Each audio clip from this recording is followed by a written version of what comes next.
सूनूंच प्रणमामि पुनः पुनः। विमलपटी कमलकुटी पुस्तकरुद्राक्षसस्तहस्तपुटी कामाक्षी पक्ष्मलाक्षी कलितविपञ्ची विभासि वैरिञ्चि मनोजवं मारुततुल्यवेगं जितेन्द्रियं बुद्धिमतां वरिष्ठं वातात्मजं वानरयूथमुख्यं श्रीरामदूतं शिरसा नमामि। हरि ओं परमेश्वरस्वरूपेण सभा नमस्कारं दवाये नमः। सीतादेवी युतं वीरं सर्वाभरणभूषितं सीतापतिं हरिं ध्यायेत् अयोध्याकाण्डमुत्तमे।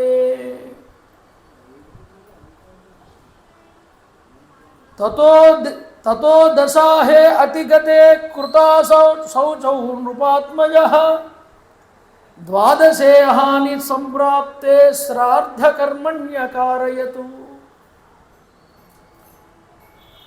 దశరథ మహారాజు స్వర్గస్థుడయ్యాడు. మేనమామల ఇంటి నుంచి వచ్చినటువంటి ఆ యొక్క భరత కుమారుడు ఎంతగానో దుఃఖించాడు. జరిగిన విషయాన్ని తెలుసుకుని కౌసల్యాదేవిని ఎంతగానో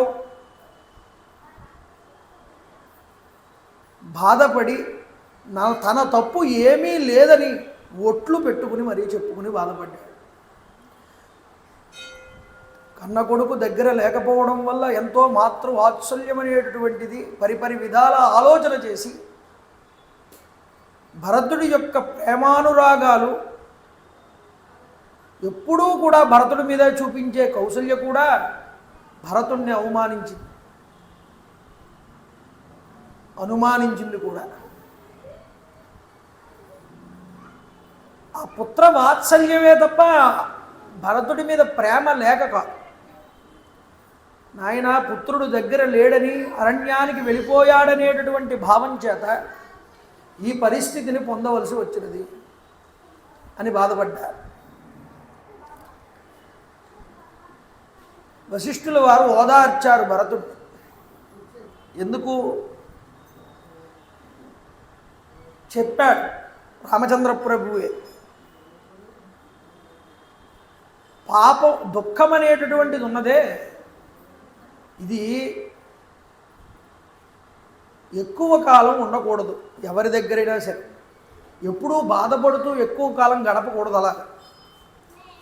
అందువల్ల మహర్షులు మహాత్ములు అయినటువంటి వారు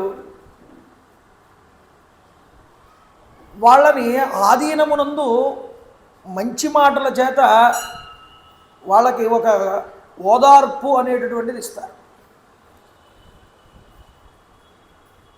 ఓదార్చాడు వశిష్ఠుడు. మామూలు మాటలు అనలేదండి. నిన్న చెప్పుకున్నాం, నీ తల్లి నీకు అన్నీ సమకూర్చి పెట్టిందిరా నాయన, మా కొడుకులకే మేమేమీ చేసుకోలేకపోయాం. ఈ తల్లి నీకు చాలా అదృష్టవంతుడు, మీ తల్లి నీకు అన్నీ సమకూర్చి సుఖాలు భోగాలు అన్నీ. మా కొడుకులకి మేమేమీ చేసుకోలేకపోయాం, మా దురదృష్టంలే, నీ అదృష్టం అన్నది. నొచ్చుకున్నాడండి భరతుడు. ఎన్నో శాపాలు పెట్టుకున్నాక ఆవిడ కూడా పశ్చాత్తాపపరురాలు అయ్యింది. వాత్సల్యంతో దగ్గరికి తీసుకుంది. ఇదిలా ఉండనివ్వండి, దశరథుడికి ప్రేత సంస్కారాలు చేయాలి నాయన భరత, ఎక్కువసేపు దుఃఖించకూడదు, చిరం పాపం దుఃఖిష్టమంటాడు. ఈ దుఃఖం అనేటటువంటిది ఉందే, అది ఎక్కువ కాలం ఉండకూడదురా అని అంత్యేష్టి సంస్కారాలకి కావలసిన కార్యక్రమాలన్నీ కూడా చేశారు. దశరథుణ్ణి ఒక గొప్ప పల్లక్కీ మీద ఊరేగిస్తూ శవాన్ని, మృతదేహాన్ని తీసుకువెళ్తున్నారు. రాజ్యంలో పౌరులందరూ కూడా అనుసరించారు దశరథుడి యొక్క ఆ యొక్క శరీరాన్ని. రత్నాలు జల్లుతూ పువ్వులతో పాటు తీసుకువెళ్ళారు. సంస్కారం అంతా పూర్తయిన తర్వాత, అగ్నికార్యం పూర్తయిన తరువాత ఆ రోజు తర్పణాలు విడిచిపెట్టారు. సరయూ నదిలో. తల్లులు కుమారులు అందరూ కూడా అక్కడ చేరి దుఃఖించారు.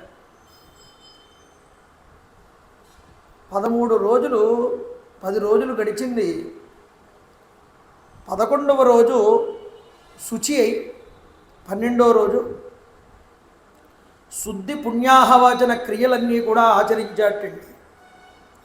12వ రోజున ద్వాదశము షోడశము సపిండీకరణము మొదలైన శ్రాద్ధకర్మలన్నీ చేశాడు. బ్రాహ్మణేభ్యో దధో రత్నం ధనమన్నంచ పుష్కలం. బ్రాహ్మణులకి దాన ధర్మాలు చేశాడు. అన్న సమృద్ధిగా అందరికీ అన్నదానాలు చేశాడు. భాస్తికం బహుశుక్లంచ గాస్తాపి సతసస్తథ.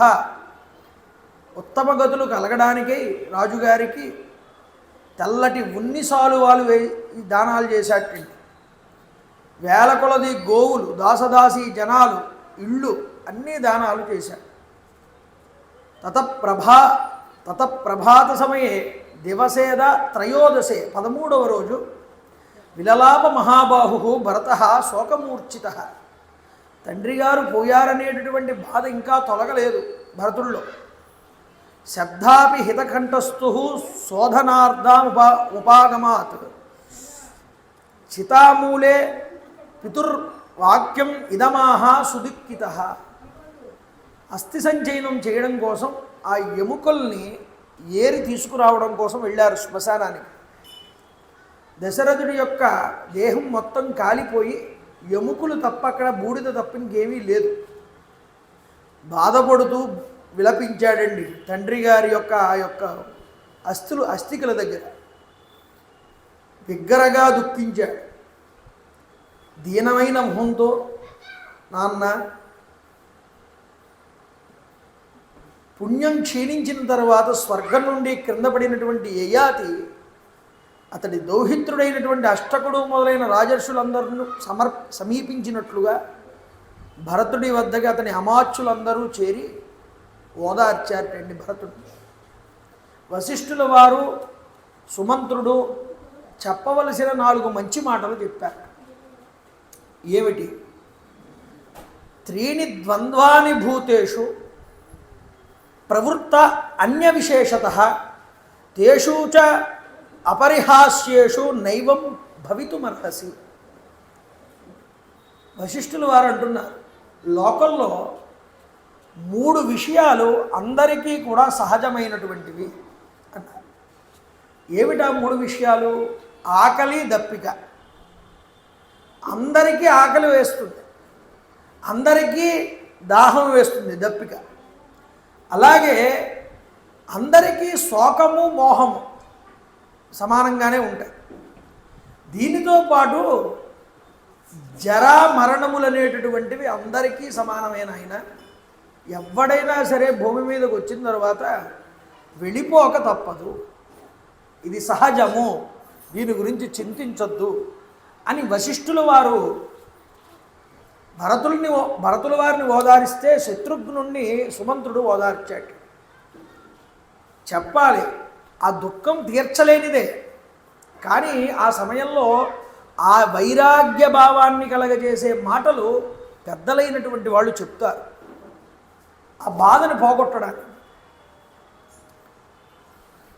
అన్ని క్రియలు పూర్తయ్యాయి. బాధగా 14వ రోజు తెల్లవారగానే లేచి బాధపడుతూనే సింహాసనం మీద కూర్చుని ఆలోచిస్తున్నాడు భరతుడు. పక్కన శత్రుఘ్నుడు ఉన్నాడు. అన్నయ్య, మన తండ్రి గారు ఒక స్త్రీకి వశమైపోయి తప్పుదారి పట్టాడు. ఈ తప్పుదారి పట్టడం వల్ల ఈరోజు మన అన్నగారిని మనం దూరం చేసుకున్నాం. కనీసం లక్ష్మణుడైనా ఒక మాట చెప్పి ఆపి ఉంటే ఎంతో బాగుండేది కదా. లక్ష్మణుడు కూడా ఆపలేదు ఈ యొక్క సంఘటనని అనుకున్నట్ట. చూడండి, లక్ష్మణుడి తమ్ముడైనటువంటి శత్రుఘ్నుడు రోషంతో మాట్లాడాడు. ఈలోపు ఒంటి నిండా సొమ్ములు పెట్టుకుని నగలు, ఆభరణాలు, వడ్డాణం పట్టుచీర రాజకన్యలు రాజుల ఇంట్లో పెట్టుకునే రాజకుమార్తెలు రాజమాతలు ధరించేటటువంటి ఆభరణాలన్నీ ధరించిందిటండి. పట్టు వస్త్రాలు కట్టుకుందిట. గూనెతో ఆ మందర తూర్పు ముఖద్వారం దగ్గరికి వచ్చి నిలబడి భటులు చూశారు ఈ మందరని. ఎలా ఉందంటాడంటే వాల్మీకి మహర్షి, భభాసే బహుభిర్బద్ధాః రజ్జుబద్ధేన వానరి, తాడుతో కట్టబడి ఉన్నటువంటి కోతిలాగా ఉన్నది ఈ మందర. ఎంత గొప్పగా అలంకారం చేసుకున్నా శరీరంలో వైక్లభ్యం ఉంటే ఎవడు మాత్రం ఏం చేయగలడండి? ఆభరణంతో తగిలించుకుంటే ఆభరణానికి అందం రావాలి నీ శరీరం వల్ల, నీకు అందం కాదు రావడం. అసలు అది అందం అంటే అసలైంది. ఇంతలా ఇన్ని ఆభరణాలు తగిలించుకుని పట్టు చీరలు కట్టుకున్నా ఇది ఒక కోతిలాగా కనిపించింది అంటున్నాడు వాల్మీకి మహర్షి. ఈ భటులు వచ్చి పట్టుకున్నారు ఈ యొక్క మందర, లాక్కుని ఇంత కోపంతో మాట్లాడుతున్నటువంటి శత్రుఘ్నుడి దగ్గరికి తీసుకొచ్చారు. ఏమండి, దశరథ మహారాజు గారు ఊర్ధ్వలోకాలకి వెళ్ళడానికి, రాముడు అరణ్యాలకి వెళ్ళడానికి మూలకారకురాలు ఇదే. దీనిని చెయ్యాల్సినటువంటి శిక్షణ అంతటినీ దీన్ని చెయ్యండి సరిపోతుంది అన్న. చాలా కోపంలో ఉన్నాడు శత్రుఘ్నుడు. ఆ మాటలు చెప్పగానే దీన్ని పీక పట్టుకున్నట్టు వెనకాల నుంచి. అది లబోదిబో లబోదిబో అని అరుస్తోంది. ఈ మందరతో ఉన్నటువంటి మిగతా ఆడవాళ్ళందరూ కూడా భయపడిపోయి బెంబేలెత్తిపోయారట శత్రుఘ్నుడి యొక్క కోపాన్ని చూసి. ఈరోజు మందరినే కాదు, ఈ శత్రుఘ్నుడి యొక్క కోపం వల్ల మనందరినీ కూడా చంపేస్తాడు, అంత కోపంతో ఉన్నాడు. మనం వెంటనే రాముడి యొక్క తల్లిగారైనటువంటి కౌసల్యామాతని మనం శరణు వేడాలి అని వాళ్ళందరూ కౌసల్యాదేవి దగ్గరికి పరిగెట్టారు. ఇది అరుస్తోంది, దీని ఆర్తనాదం అంతఃపురం అంతా వినిపిస్తోంది. దీని అరుపులు విని పరిగెత్తుకుంటూ వచ్చిందిటండి కైకేయి. పరిగెత్తుకుంటూ వచ్చి దాన్ని ఏమీ చెయ్యకు శత్రుఘ్న అని చెప్పి వారించబోతూ ఉంటే తిట్టకూడనటువంటి తిట్లన్నీ తిట్టాడు శత్రుఘ్నుడు కైకని అని చెప్పాడండి వాల్మీకి. చూడండి, ఆ తిట్లు భరించలేకపోయిందిట కైక. ఎంతమంది చేత తిట్లు తిందండి? భరద్వాజ మహర్షి వారి దగ్గర కూడా అంటే ఇలాగా అంటాడు, ఆవిడ్నేం అనబోకయ్యా భరత, రాముడి వనవాస దీక్ష మున్ముందు అందరికీ కూడా శుభ ఫలితాలను ఇస్తుంది. అందుకోసమే ఆవిడ యొక్క కోరిక సరస్వతి ఆవిడ నోటి నుంచి అలా పలికించింది అంట. భగవంతుడి ప్రేరణ ఆవిడ ఎందుకు కలిగింది అలా. చూడండి ఎంత ఆశ్చర్యమో. కన్న తల్లి కాకపోయినా సవతి తల్లి అయినా ఉపేక్షించలేదండి. తిడుతూ ఉంటే ఆవిడ భరించలేక పరిగెత్తుకుంటూ వెళ్ళి భరతుడి మీద దగ్గరికి వెళ్ళి, భరత నువ్వైనా చెప్పవయ్యా దాన్ని విడిచిపెట్టమని. ఆ వ్యామోహం ఇంకా పోలేదు ఆ మందర మీద. భరతుడు అన్నాడు శత్రుఘ్నుడితో, వదిలిపెట్టేసి శత్రుఘ్న, అన్నయ్య ఆజ్ఞ ఇప్పుడే చంపేస్తాను వీళ్ళిద్దరిని అన్న. ఎంత దారుణమైనటువంటి పరిస్థితి చూడండి. అది ఒక్కసారి ఆలోచించండి అందరూ ఎవరికి వాళ్ళు. అయితే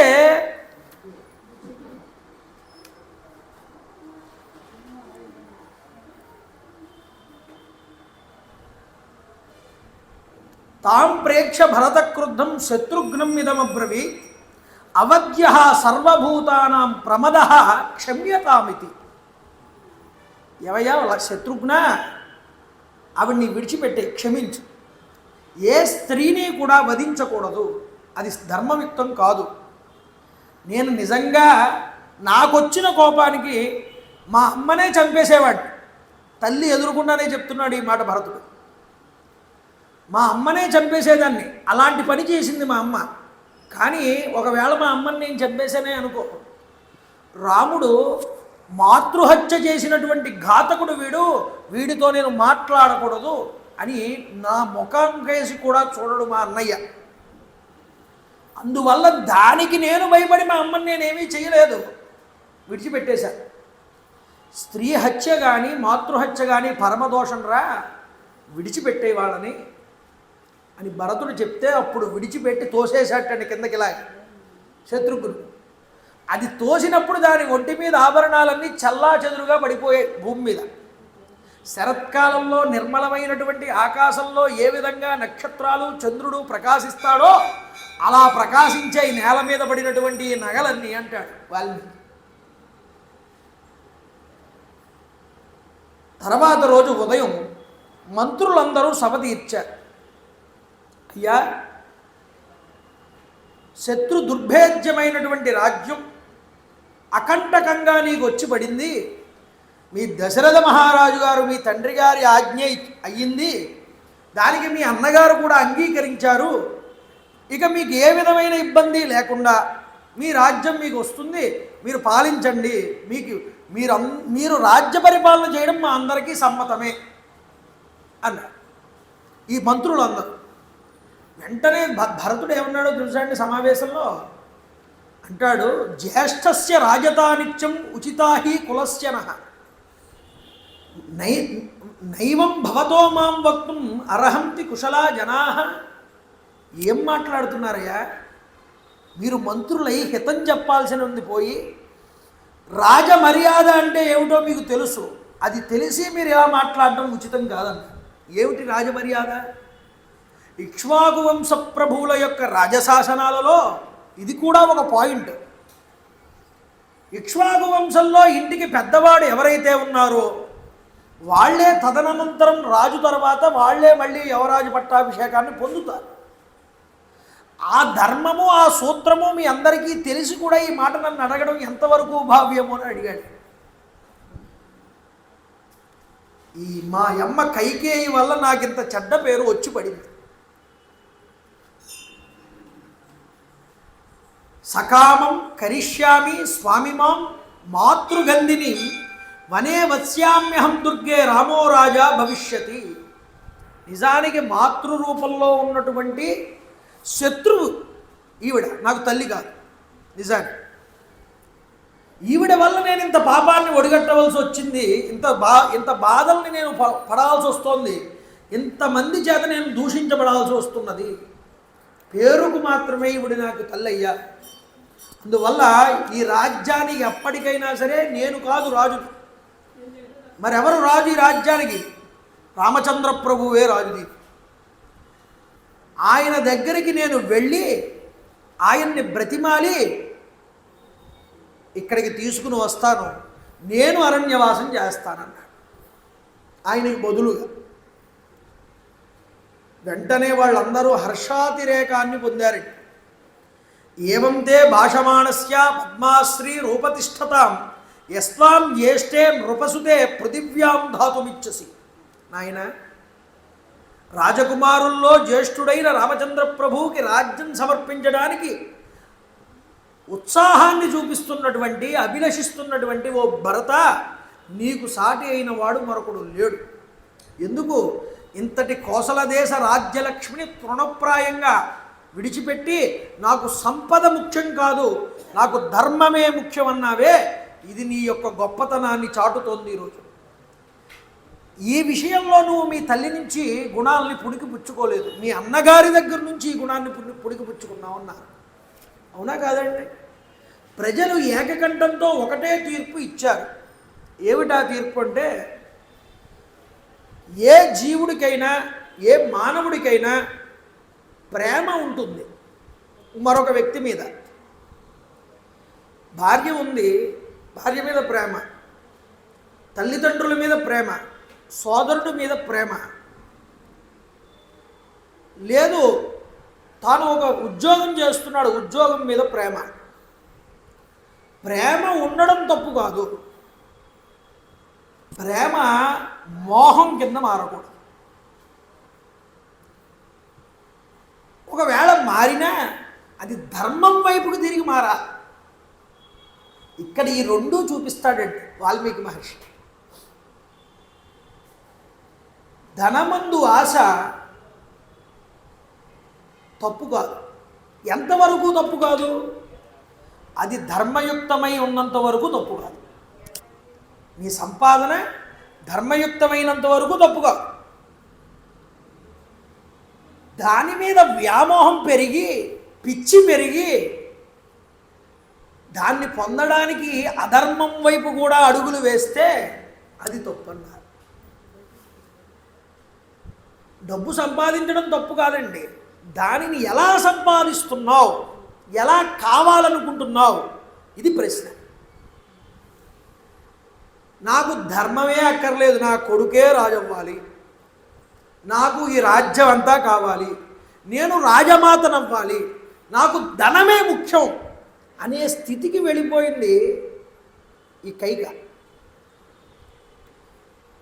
తల్లి అన్ని గుణాలతో ఉన్నా తనకి గౌరవాదులు మర్యాద అందరూ తనని చూసి గౌరవిస్తారని, రాజమాతనని, తన శాసనమే అయి తీరుతుందని, ఏదైనా డబ్బుతోనే జరుగుతుందనే భావంతో ఉన్నదండి. భరతుడు అతడు గౌరవాన్ని కోరుకున్నాడు. ఎలాగా? ఇప్పుడు మంత్రులందరూ కీర్తించారు, నిజానికి నువ్వు మీ అన్నగారి దగ్గర నుండి పుణికి పుచ్చుకున్నావయ్యా, నీ వంటి గొప్పవాడు మరొకడు లేడు. ఇది పొగడ్త కాదా? భరతుడు పొగిడించుకున్నాడు, అతడు గౌరవాన్ని ఎదుటివారి దగ్గర నుంచి గౌరవం పొందాలని అనుకుంటున్నాడు. ఆ గౌరవం ఎలాంటిది? ఇది ఆలోచించండి. భరతుడు కోరుకునేటటువంటి గౌరవం ధర్మయుక్తమైనటువంటి గౌరవం. నాకు ఈ భోగాలతో పని లేదు, ఈ రాజ్యాన్ని నేను శాసించలేను, పాలించలేను, దీనికి అర్హత మా అన్నగారిదే. మీరు నాకు ఎన్ని ఆశలైనా చూపించచ్చుగాక, నా ఎదురుగుండా రాజ్యలక్ష్మి ఉండి ఉండవచ్చుగాక, నాకు కావలసింది ఇక్ష్వాకు వంశంలో ఏది ధర్మమో అది అలా జరిగి తీరాలంతే అన్నాడు. దాని ద్వారా అతను యశస్సును సంపాదించుకున్నాడు. కాబట్టి ఆ వ్యామోహం అనేటటువంటిది ధర్మం వైపుకు తిరిగితే అతడి యొక్క కీర్తి పరిడవిల్లుతుంది, లేకపోతే లేదు. నిన్న చెప్పాంగా మీకు, ఆ మోహాన్ని విడిచిపెట్టాలి మనిషి. ఇక్కడ కైకేయిలోనూ భరతుడిలోనూ ఈ వ్యత్యాసం ప్రస్ఫుటంగా చూపించాడు వాల్మీకి మహర్షి. వెంటనే ఆదేశాలు జరిగాయి. మంత్రులందరినీ పిలిచి మార్గానికి సిద్ధం చేయించండి, అన్నగారిని నేను వెళ్ళి తీసుకొస్తాను, ఎత్తుపల్లాలుగా ఉన్న రహదారులన్నింటినీ చదును చేయించి చక్కగా రహదారుల్ని ఏర్పాటు చేయండి అన్నాడు. రాజలాంఛనాలన్నింటినీ అక్కడికే తీసుకుపోతానన్నాడు. అన్నగారి దగ్గరే అక్కడే అన్నగారికి పట్టాభిషేకం చేసి ఇక్కడికి బతిమాలి ఇక్కడికి తీసుకొస్తానన్నాడు. అరణ్యాల్లోనే ఆనంద చిగుతులై ఈ రహదారులకి కావలసినటువంటి వాస్తుశాస్త్ర పురుషుల్ని, శిల్పుల్ని కూడా పిలిచారు. వాళ్ళు ఎత్తు పల్లాలు లేకుండా రోడ్లని చక్కగా చదును చేసుకుంటూ రోడ్లు వేయడం మొదలుపెట్టారట. ఎక్కడి నుంచి? అయోధ్య దగ్గర నుంచి శృంగబేరిపురం గంగానది ఒడ్డు దాకా. ఏమండి, దగ్గరగా 350 కిలోమీటర్ల పైమాట. అంత దూరము కూడా రోడ్లు వేస్తున్నారు. ఏ గ్రామం వాళ్ళు ఆ గ్రామానికి వేసేసుకుంటున్నారు రోడ్డు. ఈ ఊరు నుంచి ఆ ఊరికి జాయిన్ చేసేస్తున్నారు అంతే. బావులు తవ్వుతున్నారట మధ్యలో, ఎవరికైనా దాహార్తి వేస్తే త్రాగడానికి. భోజనాదుల నిమిత్తమై గృహోపకరణాలకి కావలసిన అన్ని సామాన్లు ఏర్పాటు చేసి సత్రములు కడుతున్నారట ఒక పక్కన తాత్కాలికంగా.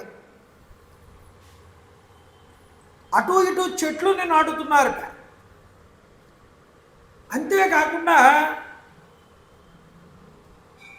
వీళ్ళకి కావలసిన రాజసంభారాలన్నింటినీ ఏర్పాటు చేస్తున్నారు. అసలు అయోధ్య పట్టణంలో కోసల దేశంలో ఈ ప్రయాణానికి సిద్ధం అవ్వని వాడంటూ ఎవడూ లేరుట. ఆబాల గోపాలం అందరూ కూడా బయలుదేరుతున్నారు. అయితే తర్వాత రోజు ఉదయం, రాత్రి గడిచింది. ఉదయం వందిమాగదులందరూ వచ్చి భరతుడిని స్తుతించారు. స్తోత్రం చేశారు, వంశావళి వచ్చి వంశకీర్తనం చేశాడు. ఆడవాళ్ళందరూ వచ్చి చక్కగా తాళం వేస్తూ ఆయనకి సంగీతాన్ని వినిపించారు. బాధపడుతూ నిద్ర లేచాట భరతుడు. మళ్ళీ అన్నింటినీ ఆప్ చేయమని చెప్పాట. నేను రాజును కాదు, రాజుకుండవలసినటువంటి భోగాలు కానీ ఈ కీర్తనలు కానీ ఎటువంటి వంశావళి కీర్తన కానీ ఏ కచేరీ కానీ నా దగ్గర పెట్టద్దన్నాడు. చూడండి, కీర్తిగానం అనేటటువంటి ఆ మాటతో లేస్తారండి ప్రభువులు అందరూ కూడా. బహుపరాకులు చెప్తూ నిద్ర లేపుతారు. అవన్నీ నాకు వద్దన్నాడు భరతుడు. చూడండి ఎంత ఆశ్చర్యకరమో. మాటతో చెప్పడం వేరు, ఆచరిస్తూ చూపించడం వేరు. తాను వద్దు, నాకు వద్దు అనుకున్న రాజ్యానికి మీరు ఎందుకయ్యా నన్ను రాజు కింద భావన చేసి మీరు ఇలాంటి ఉపచారాలన్నీ నాకు చేస్తారు? మనం ఏదైనా చెయ్యాలి అనుకుంటే రాముడికి చెయ్యాలి, నాకు కాదు మీరు చేయాల్సింది. అంటే నిద్రలో కూడా, బాహ్యంలోనూ కూడా, మనసు యందు కూడా భరతుడు నిష్కల్మషంతో, నిష్పక్షపాతంతో, త్రికరణ శుద్ధిగా ఈ రాజ్యము నాది కాదు, ఈ రాజ్యం అన్నగారిదే, అదే ధర్మము. ఇంతకన్నా భక్తి తత్పరుడు ఎవరుంటారండి? ఈ దేహమే ఈ దేహం నాది కాదు, ఇది భగవంతుడు ఇచ్చినటువంటి విభూతి. ఈ విభూతిని ఎవరికి ఉపయోగించాలి? భగవంతుడికే నేను నివేదన చేస్తాను. ఇది వ్యంగ్యంగా చూపించేటటువంటి మాట. అందుకనే ఒక మాట మాట్లాడావు, భగవద్ యుక్తమై ఉండాలి. అంటే ఏమిటి? భగవన్నామస్మరణని మిళితం చెయ్యాలి. నువ్వే మాట మాట్లాడినా అప్పుడు నోటికి సార్థకత కదా. ఒక చేతితో ఒక పని చేసావు, అది రోజులో ఒక్కసారైనా భగవంతుడికి సంబంధించిన కార్యక్రమాన్ని చెయ్యాలి, లేకపోతే చెయ్యుండి ప్రయోజనం ఏముంది? కమలాక్షునర్చించు కరములు కరములు, శ్రీనాథు వర్ణించు జిహ్వ జిహ్వ, సురరక్షకుని చూచు చూట్కులు చూట్కులు, శేషశాయికి మ్రొక్కు శిరము శిరము, సురవైరిదవలించు పదములు పదములు. ఏది అయినా, ఏ పని చేసినా అది భగవత్ సంబంధంతో ఏదో ఒక రోజు, ఏదో ఒక సమయంలో పూర్తి చేయి. అర్చన చేయి, భగవంతుడి కోసం చేయి. దృష్టి మనసు అక్కడ లేకపోతే నువ్వు ఎంత చేసినా వృధాయే. కాబట్టి ఒక్కరోజైనా భగవంతుడితో పూజ చేయమని ఎందుకు చెప్తారంటే, రోజు పూజ చేసుకుని దీపం వెలిగించు, భగవంతుడికి పూజ చేయరా అంటే, భగవంతుడు నీకు ఈ చెయ్యి ఇచ్చాడు. చేతులు లేని వాళ్ళు చాలామంది ఉన్నారు, నీకు చెయ్యి ఉంది. ఆ చేతిని ఒక్కసారైనా రోజుకి భగవత్ అర్పణం చెయ్యి, దానికి అప్పుడు విలువ ఉంటుంది. చూశావు కన్ను, ఈ కంటితో చూడలేని వాళ్ళు చాలామంది ఉన్నారు, కానీ ఈ చూపు నీకు స్పష్టంగా కనిపిస్తోంది. ఏం చేస్తావు? భగవంతుడి కథని చూసి చదువు, లేదా భగవంతుడి యొక్క అభిషేకం పూజ జరుగుతుంటే అలా చూడు. ఒక్కసారైనా భగవంతుడిని మనసులో పెట్టుకో రోజులో. అంటే ఈ అవయవాలని భగవంతుడికి అర్పణం చేస్తూ నివేదనపూర్వకంగా జీవితాన్ని గడపాలి. భగవంతుడికి ప్రసాదం ఎందుకు పెడతామంటే ఆయన తింటాడనా? ఆయన తింటాడని కాదు, ఏదైనా ప్రసాద బుద్ధి నీలో కలగాలి. ఇది భగవంతుడు నాకు ఇచ్చిన ప్రసాదం అని తింటున్నావే దాన్ని, అలాగే ఈ శరీరం కూడా భగవంతుడు ఇచ్చిన ప్రసాదమే. దానిని ప్రసాదంగా ఉపయోగిస్తే అది భక్తి అవుతుంది, లేకపోతే మామూలు అన్నమే అవుతుంది. పడి తినేస్తాయి కుక్కలు కూడా, కనిపిస్తే ఏ వస్తువైనా. అలా పడి తినేయకురా దేని మీదను. అది నీ నోటి దాకా వచ్చిందంటే ఎవరు నీకు అది కల్పించారో దాని వెనకాలన్న పరమేశ్వరుని గుర్తు చేసుకుని ఆయనకి సమర్పణ చేసి తిని, ఇది నివేదన అవుతుంది. నివేదనపూర్వకమైనటువంటి ఆలోచన దృష్టి నీకు రావాలి. మనిషిగా పుట్టావు కాబట్టి. జంతువు అయితే అలాగే ఉండదు, అది మనం చెప్పక్కర్లేదు. మనిషిగా నీకు బుద్ధిచ్చాడు భగవంతుడు. అందుకనే బాహ్య దృష్టిలో ధర్మపరుడై కనిపిస్తున్నాడు భరతుడు. వ్యంగ్యంగా ఈ రాజ్యమే కాదు, నేను కూడా రాముడి యొక్క దాసుడనే, ఆయన సేవకుడినే. త్రికరణ శుద్ధిగా, ఏదో మామూలుగా పై పై మాటలు కాదు. నిజంగా పై పై మాటలు చెప్పిన వాడైతే పొద్దున్నే మళ్ళీ వంశావళి వచ్చి కీర్తిస్తే మామూలుగా నిద్ర లేవాలి. అలా నిద్ర లేవలేదు, మీరు ఏమీ నాకు చేయొద్దన్నాడు. ఇదంతా రాముడికి సంబంధించిన ప్రాపర్టీ, నాది కాదన్నాడు. చూడండి, that is the beauty of Ramayana. రామాయణంలో అందం ఎక్కడుంటుంది అంటే ధర్మం కోసం ఏదైనా చేస్తారు. వాళ్ళకి కావలసింది ధర్మం, డబ్బు కాదు. మనం అందరం ఏమనుకుంటాం, మన కొడుకులకి మన కూతుళ్ళకి ఏదో ఇంత ఆస్తి ఇవ్వాలి, ఇంత ధనం ఇవ్వాలి. ధనం ఇవ్వడం ముఖ్యం కాదు, ధనం ఇవ్వే తప్పు కాదు. అయితే ముఖ్యం ఏమిటి, దానితో పాటు వాళ్ళకి విలువలు అనేటటువంటివి ఇవ్వాలి. నీది కాని దాన్ని నువ్వు ఎన్నడూ ముట్టుకోకురా, ఎదుటివాడి దగ్గర నుంచి దోచుకోవద్దు, నీకు ధర్మయుక్తంగా వచ్చిన దాంతో సుఖపడు. ఈ ఆచరణ, ఈ సంస్కారం పిల్లలకి అలవడాలి. అది ఇవ్వాలి మనం పిల్లలకి. చేతికి అందినంత వరకు దోచేసుకో అని నేర్పితే వాళ్ళందరూ కైకలాగానే ఆలోచిస్తారు, మాకు డబ్బే ప్రధానం అనుకో. ఏదైనా అది అధర్మమై ఆఖరికి తిట్లు తినడానికి, ఎదుటివారి చేత అనవసరమైనటువంటి నానానిందలు పడడానికి కారణమవుతాయి. భగవంతుణ్ణి దృష్టిలో పెట్టుకుని భగవద్విభూతిని ఉపయోగించుకుని సత్కథా విశేషాలు వింటూ భగవంతుడి యొక్క ఆజ్ఞతో ఆయన ఏమి చెప్పాడు అన్నదానిని హృదయంలో పెట్టుకుని నడుచుకుంటే, అందుకనే రామాయణం అనేటటువంటి రామస్య అయనం రామాయణం. రాముడు నడిచిన మార్గం అంటే అరణ్యాల్లో నడిచెళ్ళాడు, ఆ మార్గం కాదు. ఆయన ఏ ధర్మాన్ని పట్టుకుని వెళ్ళాడు ముందరికి, ఆ ధర్మం మన హృదయాల్లో ఉండాలి. మనం మన తరానికి తర్వాత వాళ్ళకి అందించాలి. కాబట్టి అవన్నీ వద్దన్నాడు. జ్యేష్ఠ భ్రాత, స్వామి, సంరక్షకుడు, అలాంటి రఘురామచంద్రమూర్తిని నా తల్లి ధర్మాన్ని విడిచిపెట్టి అడవుల పాలు చేసింది.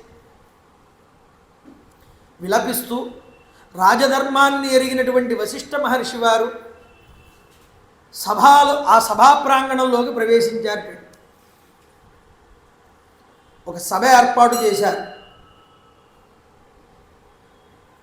మణిరత్నాలతో పొదగబడి ఉన్నది. శిష్యులందరితో కలిసి అందులోకి ప్రవేశించారు వశిష్ఠుల వారు.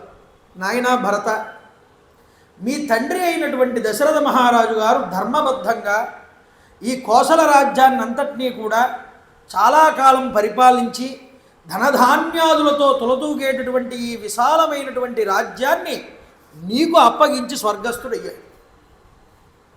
అయితే సత్యసంధుడైనటువంటి రాముడు పరంపరంగా వస్తున్నటువంటి సత్పురుషుల సాంప్రదాయాల్ని పాటిస్తూ ఉదయించిన చంద్రుడు వెన్నెల్ని విడిచినట్లుగానే తాను తండ్రి ఆదేశాన్ని త్రోసిపుచ్చకుండా దాన్ని అనుసరిస్తూ అరణ్యాలకు వెళ్ళాడు. ఈ రాజ్యం మీ తండ్రి అయినటువంటి దశరథ మహారాజు గారు నీకు అప్పగించారు.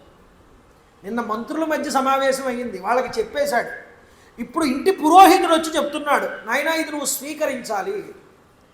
ఎవరి మంత్రులమైనటువంటి మేము చెప్తే ఆయన కాదన్నాడు, ఇంటి పురోహితులు మీరు కదా, మీరు కూడా ఆదేశం చెయ్యండి అని వాళ్ళు అనుకుని ఉండవచ్చు. అంటే మొహమాటం కొద్దీ కొంతమంది ఏమంటారంటే వద్దండి వద్దండి వద్దండి అంటారు. ఏమో మొహమాట పడుతున్నాడేమో తీసుకోవడానికి, అంటే మొహమాట వద్దే కాసేపటికి వాడే తీసుకుంటాడు.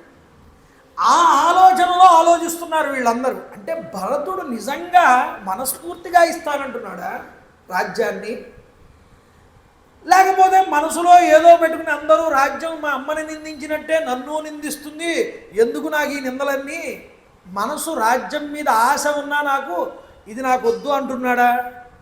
ఒకవేళ నిజంగా ఆశ ఉండి కూడా ఇస్తున్నాడు అంటే రాముడు దానికి అంగీకరించాడు. అప్పుడు వశిష్ఠుల వారు పరీక్షిస్తున్నారు. చూడండి, అడుగు అడుగునా కూడా భరతుడికి పరీక్ష. ఆ పరీక్షకి అతడు తట్టుకుని నిలబడతాడా లేదా? అలా నిలబడ్డాడు కాబట్టే భరతో భక్తి భరిత, అందుకని పెట్టాడండి భరతుడు అనే పేరు. ఆయన పేరు మీదే మనకి భారతదేశం అని పేరు వచ్చింది. ఎంత గొప్పమా! పేరండి అది. ఈ భారతదేశం అనే పేరు వినగానే మనకి కావాల్సింది, గుర్తు రావాల్సింది ఒకటే, త్యాగము. ధర్మం కోసం ఎంత దూరమైనా వెళ్ళాలి, అన్నదమ్ముల కోసం ఏదైనా చేయగలగాలి, అర్పించగలగాలి, వంశాన్ని నిలబెట్టాలి పేరు ప్రతిష్టల కోసం. ఇక్ష్వాకు వంశానికి ధర్మం ఏమిటో దానికోసం నిలబడిపోయాడు భరతుడు. అలాగా మనం కూడా బ్రతకాలి. భారతదేశం నీకేది ఇచ్చిందయ్యా? భారతదేశం నీకు సనాతనమైనటువంటి సాంప్రదాయాన్ని, సంస్కృతిని కట్టబెట్టింది.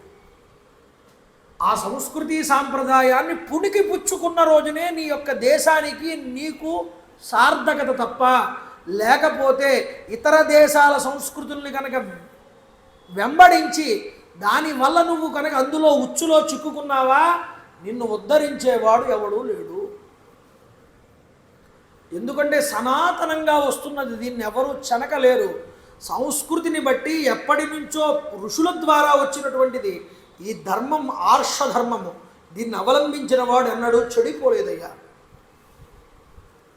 అర్థమవుతుందండి? అందుకనే గీతాచార్యుడు చాతుర్వర్ణం మయా సృష్టం గుణకర్మ విభాగయో అన్నాడు. 4 వర్ణాలు సృష్టించాను అని చెప్పాడు పరమాత్మే. రెండో మాట ఏమన్నాడు? గుణకర్మ విభాగయో. నీ గుణాన్ని బట్టి, నీ కర్మని బట్టి నీ వర్ణం గుర్తించబడుతుంది అన్నాడు. బ్రాహ్మణుడు పుట్టావు, ఆ వేదాన్ని నేర్చుకున్నావా ఎంతో కొంత? సూర్యుడికి తర్పణాన్ని విడిచిపెడుతున్నావా? తల్లిదండ్రుల యొక్క రుణాన్ని తీర్చుకున్నావా? యజన, యాజన, అధ్యాయన, అధ్యాపన, దాన, ప్రతిగ్రహీముతములు అనేటటువంటి 6 ధర్మాలని పాటిస్తున్నావా? నలుగురి శ్రేయస్సు కోసం బతుకుతున్నావా? నీ స్వార్థం కోసం కాకుండా. అలా బ్రతికిన వాడు ఎవడైతే ఉన్నాడో వాడు బ్రాహ్మణ. ఇది వర్ణం అంటే. గుణకర్మ విభాగయో. ఆ గుణం నీలో లేకపోతే ఆ వర్ణాన్ని నువ్వు పొందలేవు ఎప్పటికీ కూడా. ఎదుటివాడి కోసం త్యాగం చేసి, నలుగురిని రక్షించడం కోసం నీ శరీరాన్ని ధారపోసి, తన ప్రజల్ని కన్న బిడ్డల్లాగా కాపాడుకునే స్థితి ఉన్నవాడే తన కుటుంబాన్నైనా వాడు క్షత్రియుడు. వడలు వంచి శ్రమించి వ్యవసాయం చేసి దుక్కి భూమిని పండించి దాన్ని మారకం చేసి దాన్ని ఉత్పత్తి చేసి దిగుమతి చేసుకుని అందరికీ కూడా క్షేమాన్ని, ఆకలి తీర్చేటటువంటి వాడు ఉన్నాడే వాడే వైశ్యుడన్నారు. అంతేకాకుండా తాను కష్టించి శ్రమపడి నలుగురికి తాను ఉపయోగపడుతూ ఉపయుక్తమవుతూ పరమేశ్వరుని సేవయందు తరించేవాడు ఉంటాడే వాడు శూద్రుడన్నారు. ఇలా వర్ణనని బట్టి వివరించారు. ఈ వర్ణనలో ఎవరికి గుణముల యందు కానీ కర్మల యందు కానీ వాళ్ళకి ఆ యొక్క పరిస్థితి, ఆ పరిపక్వత లేకపోతే ఆ వర్ణమునందే వీడు దిగజారిపోయిన వాడి కింద లెక్క. కులాలు సృష్టించలేదండి పరమాత్మ, గుర్తుపెట్టుకోండి మీరు ఎప్పుడైనా సరే. కులాలు సృష్టించుకున్నది మనం. కులాలని తీసుకువెళ్ళి భగవంతుడి గంట కడతాం చివరికి వెళ్ళి. నీ గుణాన్ని బట్టి, నీ కర్మని బట్టి వర్ణన చేశాడు. ఈ గుణం, ఈ తేజస్సు నీకున్నాయి అంటే నువ్వు ఆ వర్ణములో మిలిగిన వాడి కిందే లెక్క. నిన్న చెప్పానేమన్నా మీకు, ఈ మధ్యయుగం వచ్చిన తర్వాత ఎవడి సంస్కృతి, ఎవడి సాంప్రదాయాలు వాళ్ళు రాసుకున్నారు. వేదం అలా చెప్పలేదు, వర్ణ భాగాన్నే చూపించి. గుర్తుపెట్టుకోండి. అందువల్ల ఇప్పుడు వశిష్ఠ మహర్షి వారు పరీక్షిస్తున్నారు. తండ్రియుక్తంగా వచ్చినటువంటి రాజ్యం నాయన భరత స్వీకరించు. వెంటనే అన్నాడండి, వాల్మీకి మహర్షి యొక్క రచనా విధానం ఒక గొప్ప శైలిని సంతరింపజేసుకుంది.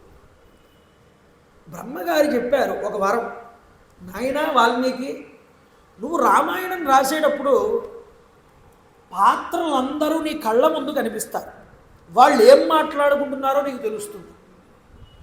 అంతేకాదయ్యా, పాత్రలు వాళ్ళ మనసులో ఏమనుకుంటున్నారో కూడా నీకు తెలుస్తుంది. ఇది ఇక్కడ చూపిస్తాడు వాల్మీకి. చూడండి, ఈ రాజ్యం నిష్కంటకంగా శత్రుబాధలు లేకుండా నీకు వచ్చింది కాబట్టి సామంతరాజులందరూ కూడా అపరాంత దేశం వాళ్ళు, యవనులు, సముద్ర ద్వీపవాసులు వీళ్ళందరూ కోట్ల కొలది బహుమానాలు, రత్నాలు, కానుకలుగా నీకు తెచ్చిస్తారు.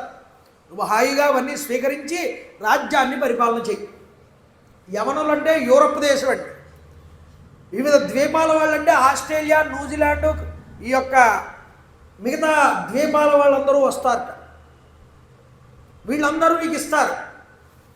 అంటే ప్రపంచం మొత్తం కోసల దేశ రాజ్యం, కోసల దేశ ప్రభువుల యొక్క ఆధీనమునందున్నది. నీకింతటి వైభవం సిద్ధించబోతున్నది.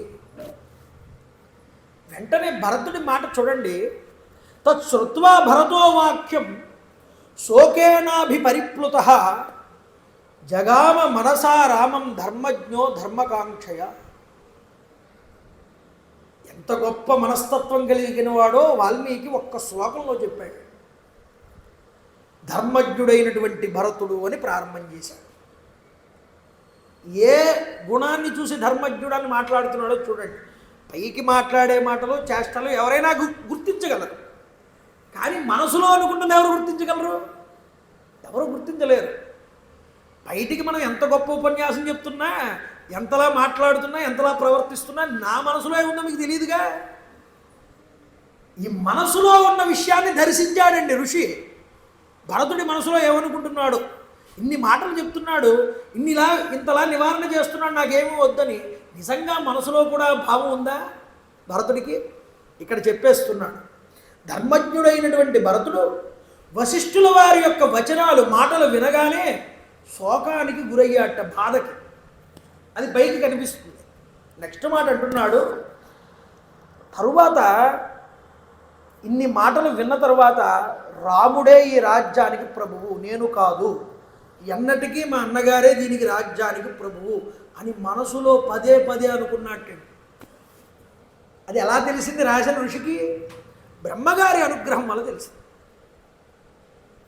పైకి ఏమీ మాట్లాడకపోయినా వశిష్ఠుల వారితో మనసులో మాత్రం దీనికి రాజ్యానికి అన్నగారే ప్రభు, నేను కాదు, అన్నగారే ప్రభు అనుకుంటున్నట్టు. అలా రాముడే ఈ రాజ్యానికి ప్రభు అవ్వాలనేటటువంటి కోరికతో రామ రామ రామ రామ అని తలుచుకుంటున్నాడు భరతుడు. మనం చూడండి, ఏ పని జరిగినా రామ అంటాం. ఈ అలవాటు ఎలా వచ్చింది పెద్దల దగ్గర నుంచి మనకి? రాముణ్ణి తలుచుకుంటే ఏ దోషమైనా పోతుంది. అందుకనే కల్మషమైనటువంటి నాశనం చేసే, కల్మషాన్ని నాశనం చేసే మంత్రం ఏదైనా ఉంది అంటే సిద్ధమంత్రం, అది రామనామమే. రామ అని ఒక్కసారి అంటే చాలయ్యా నీ పాపాలన్నీ పోతాయి అన్నాడు వ్యాసుల వారు బ్రహ్మాండ పురాణం. రాశబ్ద ఉచ్చారణాత్ అదర్శనాత్ యాంతి. మశబ్ద ఉచ్చారణే, రాశబ్ద ఉచ్చారణానంతరం మశబ్ద ఉచ్చారణే జాతే భస్మసాన్ భవంతి. రామ అంటే నీ పాపాలన్నీ పోయాయి అన్నారు. అందుకనే రామనామం చెప్పాలి, రామనామం రాయాలి. ఏదో పూర్వజన్మలో చేసిన దోషాలు, పాపాలు మన చేత ఇంకా తప్పులు చేయిస్తూ ఉంటాయి. ఇప్పుడు ఆ దోషాలు మనకి అంటకుండా మన బుద్ధులు సక్రమమైన మార్గం వైపు వెళ్ళాలంటే, ధర్మ మార్గం వైపు రాముడు మనకి కావాలండి. అది చూపిస్తున్నాడు వాల్మీకి ఇక్కడ. ఇంతలా కోసల దేశం నువ్వు తీసుకో, రాజులు వచ్చి నీకు సంపదలు ఇస్తారయ్యా, నీ చేతిలో పెడతారు అన్ని దేశాల వాళ్ళు. ఈ అన్నగారిది రాజ్యం నాది కాదు, ఎప్పటికైనా మా అన్నగారు వచ్చి దీనికి రాజగుగాక, శ్రీరామ శ్రీరామ శ్రీరామ అనుకో మనసులో. ఇది భరతుడి యొక్క మనసండి. మహాముని స్వామి, మీరు కూడా నన్ను పరీక్షిస్తున్నారా? దశరథ మహారాజు యొక్క కుమారుడు అయినటువంటి జ్యేష్ఠపుత్రుడైనటువంటి రాముడు ఈ రాజ్యానికి అర్హుడు. ఆయన రాజ్యాన్ని నేనెలా అపహరించగలనయ్యా? నేను ఆయన వాడిని కాబట్టి ఈ విషయాన్ని మనస్సులో ఉంచుకుని ఈ నిండు సభలో మీరు వచ్చి అడుగుతున్నారు కాబట్టి ధర్మానికి భంగం వాటిల్లకుండా మీరు ఈ విధంగా పలకడం అనేటటువంటిది యుక్తం కాదు, ధర్మానికి భంగం వాటిల్లకుండా నేను మాట శాసనం చేస్తున్నాను వినమన్నాడు.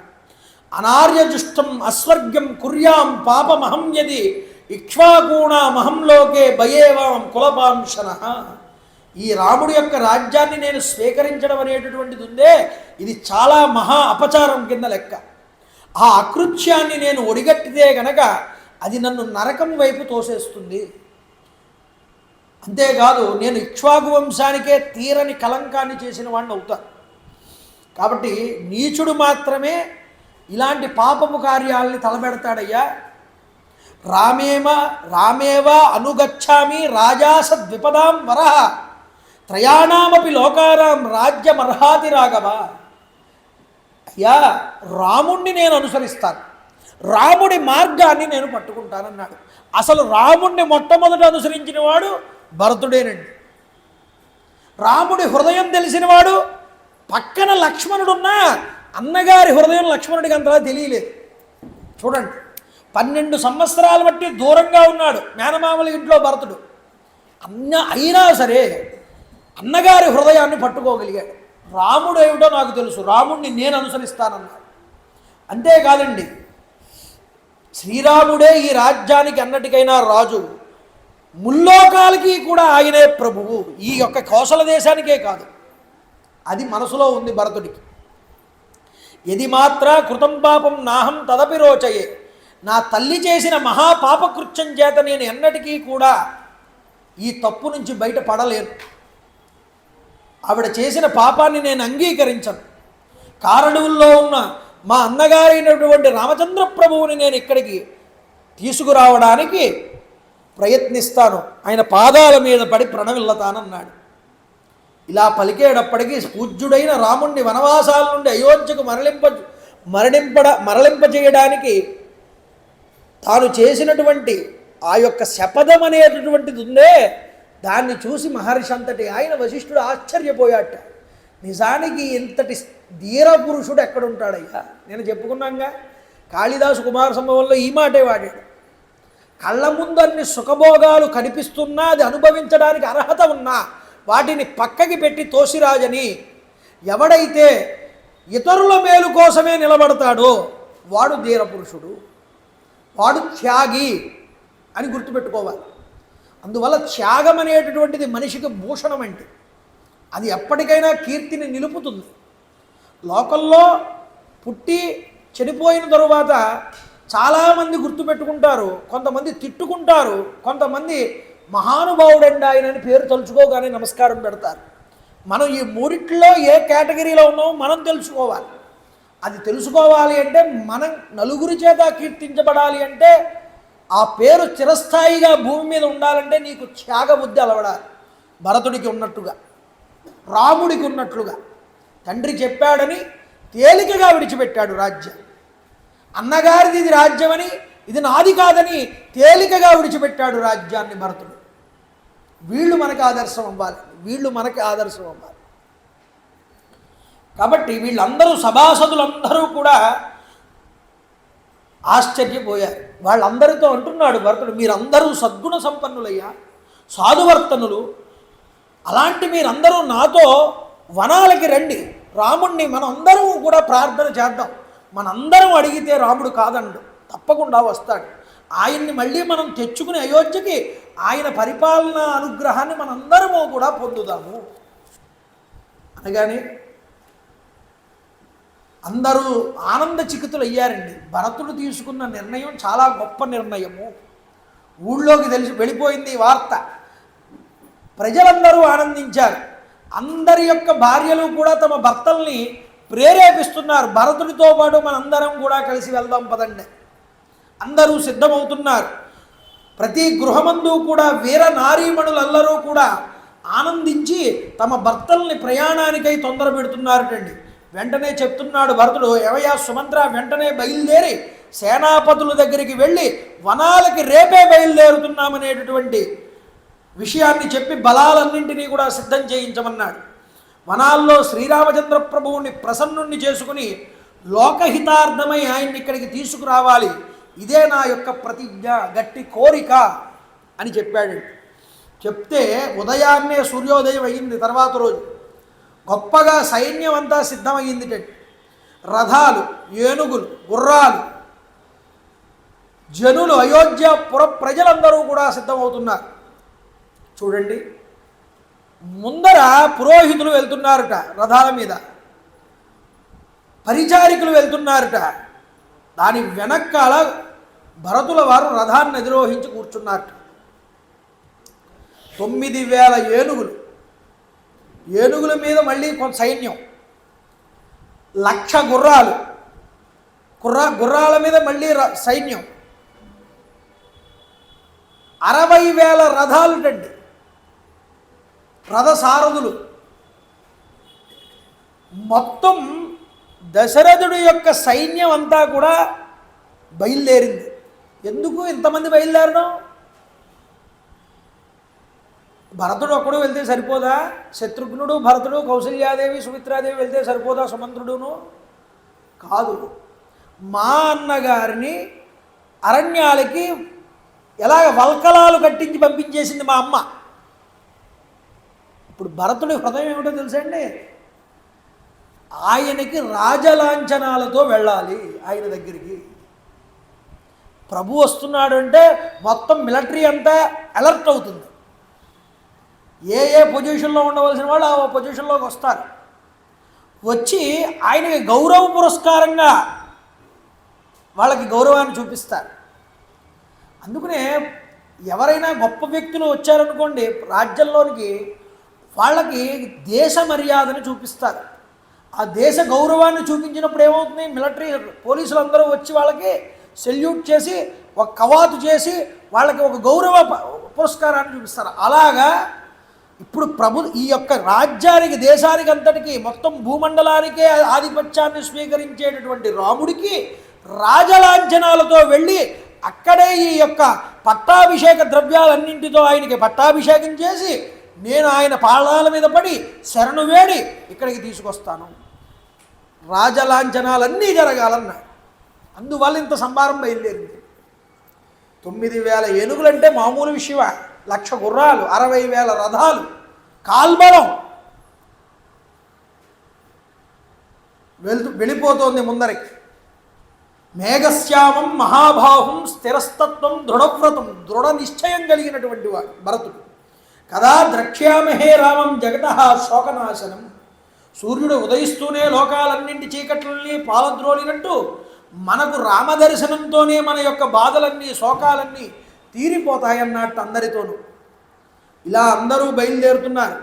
కొంతమంది ఎడ్ల బండ్లు ఎక్కి బయలుదేరారటండి, కొంతమంది కాలినడకన బయలుదేరారట. ఊరిలో ఈ వృత్తి చేయని వాడంటూ ఎవడూ లేనటువంటి వాడు ఎవడూ కూడా ఊళ్ళో లేట. ప్రతి వృత్తి చేసేవాడు కూడా బయలుదేరిపోయాడు.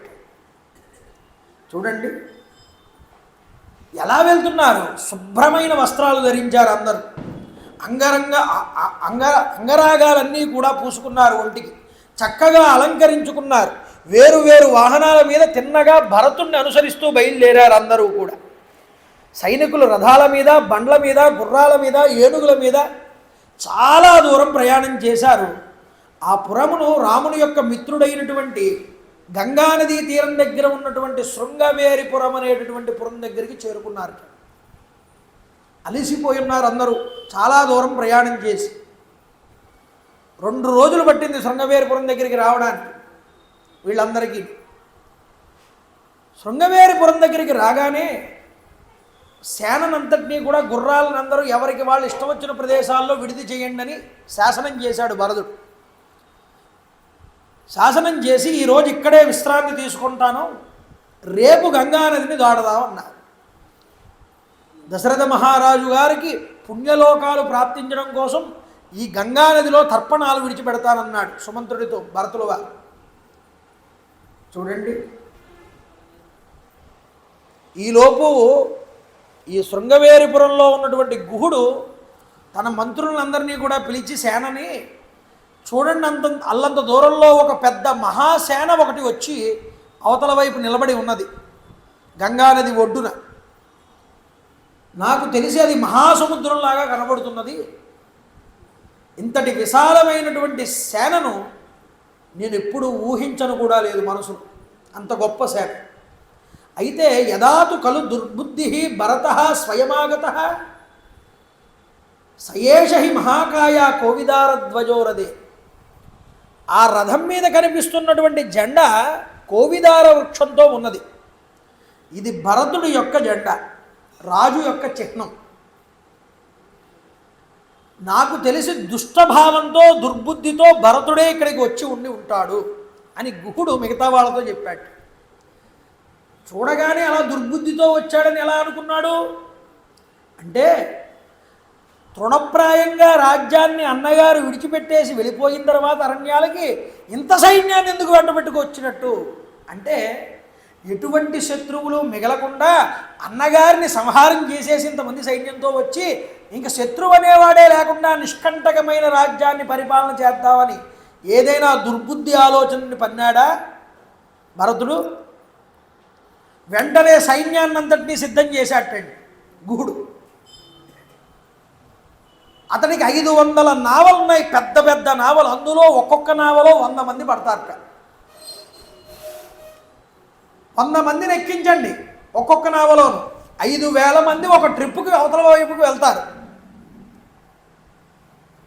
భరతుడు కనుక దుర్బుద్ధితో కనుక వచ్చి ఉంటే మైత్రీభావంతోనే ఉన్నట్లుగా నటించి అతడి మాటల్లో ఉన్నటువంటి దుర్బుద్ధిని కనిపెట్టి గంగానది మధ్యలోకి వెళ్ళగానే ఈ పడవలన్నింటినీ మధ్యలో ముంచి వేద్దామన్నాడు, అవతల ఒడ్డుకి వెళ్లకుండా.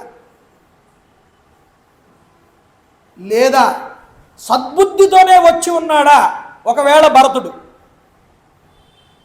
ఈగ వాలకుండా దోమ కాటయ్యకుండా యువతల నుంచి అవతలకి వచ్చిన ప్రతి సైన్యాన్ని జాగ్రత్తగా దింపవలసిన బాధ్యత మనకున్నదన్నాడు. చూడండి, వెంటనే ఎదురు వెళ్ళాడు. వస్తున్నటువంటి గుహుణ్ణి చూశాడు సుమంత్రుడు పక్కన, భరతుడి పక్కన నుండి. భరత, అదిగో చూడు, ఆ వస్తున్నటువంటి వాడేనయ్యా గుహుడు. రామచంద్ర ప్రభువుకి అత్యంత ప్రీతిపాత్రుడు, స్నేహితుడు.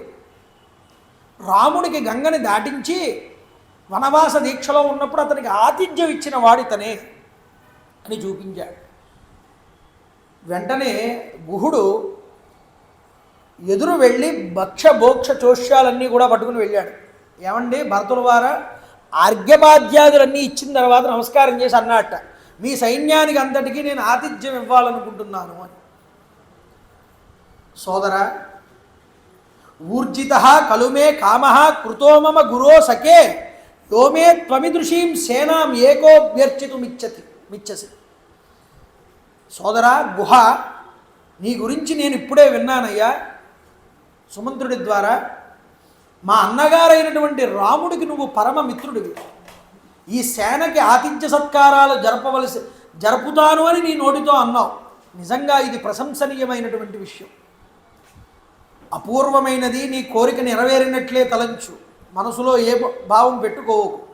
నీ భక్తి శ్రద్ధలు, నీ మాటలే చాలయ్యా, నేను సంతృప్తిని చెందాను అన్నాడు.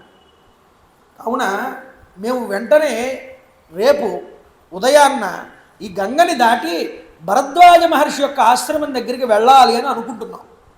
దానికి నువ్వు మాకు తోడ్పాటు చెయ్యి. తప్పకుండా చేస్తానన్నాడు భరతుడు. కానీ నాకు కొన్ని సందేహాలు ఉన్నాయి, నువ్వు తీర్చాలి భరత అన్నాడు. ఏమిటి చెబుతున్నాడు.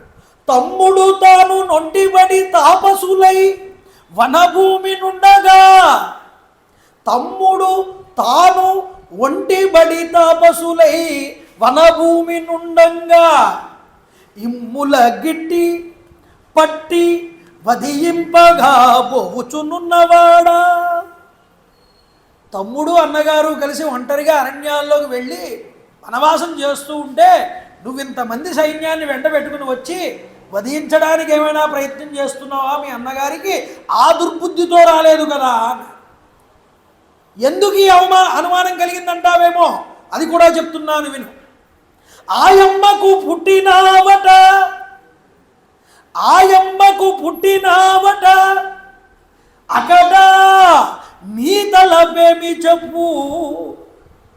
కైగమ్మ కొడుకు వంట కదా నువ్వు, ఆవిడ లక్షణాలు ఏమైనా పుణికి పుచ్చుకున్నావా? గొప్ప తీసి నీ మనసులో ఉన్న భావాన్ని బయట పెట్టమన్నాడు. లేదా ఇన్నెమ్మన తోడ బోవిడుచునే గుహుడిప్పుడు చూచుచుండగన్. ఈ గుహుడు లేకపోతే ఈ గుహుడేంటో కాస్త నీకు తెలిసొస్తుంది. కాస్త పట్టి విడిచిపెడతాడు కానీ గుహుడు తేలికగా విడిచిపెట్టడన్నాడు. అయ్యయ్యో, ఒక నిషాదరాజు కూడా నా మీద ఇంత దారుణమైనటువంటి అపనింద వేస్తున్నాడు అంటే మా తల్లి చేసినటువంటి పాపానికి నేను ఎంత ప్రాయశ్చిత్తం చేసుకోవాలో కదా అని బాధపడుతున్నాడండి భరతుడు. రాజు ప్రజానీకం అందరూ చేదరించుకున్నారు అతన్ని చూసి. కన్న తల్లి కౌసల్య కూడా ఆయన్ని చూసి అనుమానించింది. సొంత తల్లి కొడుకు మనసును అర్థం చేసుకోలేకపోయింది, కీడు తెచ్చిపెట్టింది. తండ్రి దూరం అయిపోయాడు. అందరూ రాముడిని అరణ్యాలకి పంపడానికి కారణం భరతుడే అనుకుంటున్నారు. ఇంతకన్నా చచ్చిపోవడం మేలు కదా అన్న స్థితిలోకి వెళ్ళిపోతున్నాడండి భరతుడు. వెంటనే అంటున్నాడు, స్వామి నువ్వు కూడా అలా అంటే ఎలాగయ్యా కిరాతనాథ? రాము పట్టము గట్ట కిరాతనాథ తోడితే బోయదను గాని ద్రోహి కాను. నేను ద్రోహిని కాదయ్యా, నన్ను నమ్మవయ్యా.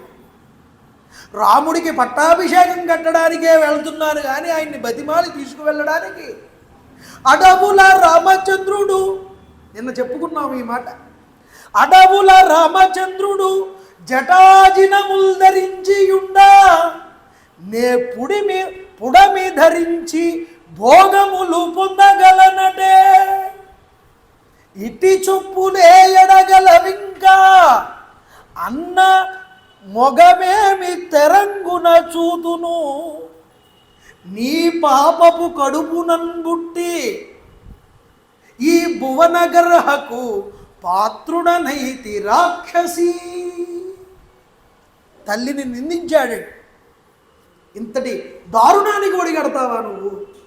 ఎందుకోసం ఇలాంటి మాటలన్నీ పడాల్సి వస్తుంది కాబట్టి. చూడండి, ఆనందజిగితుడయ్యాడు గుహుడు. నిజానికి నీ వంటి తమ్ముడు ఇంకెవ్వరి ఉండడయ్యా, నిజానికి నువ్వు ధన్యుడు అన్నాడు గుహుడు.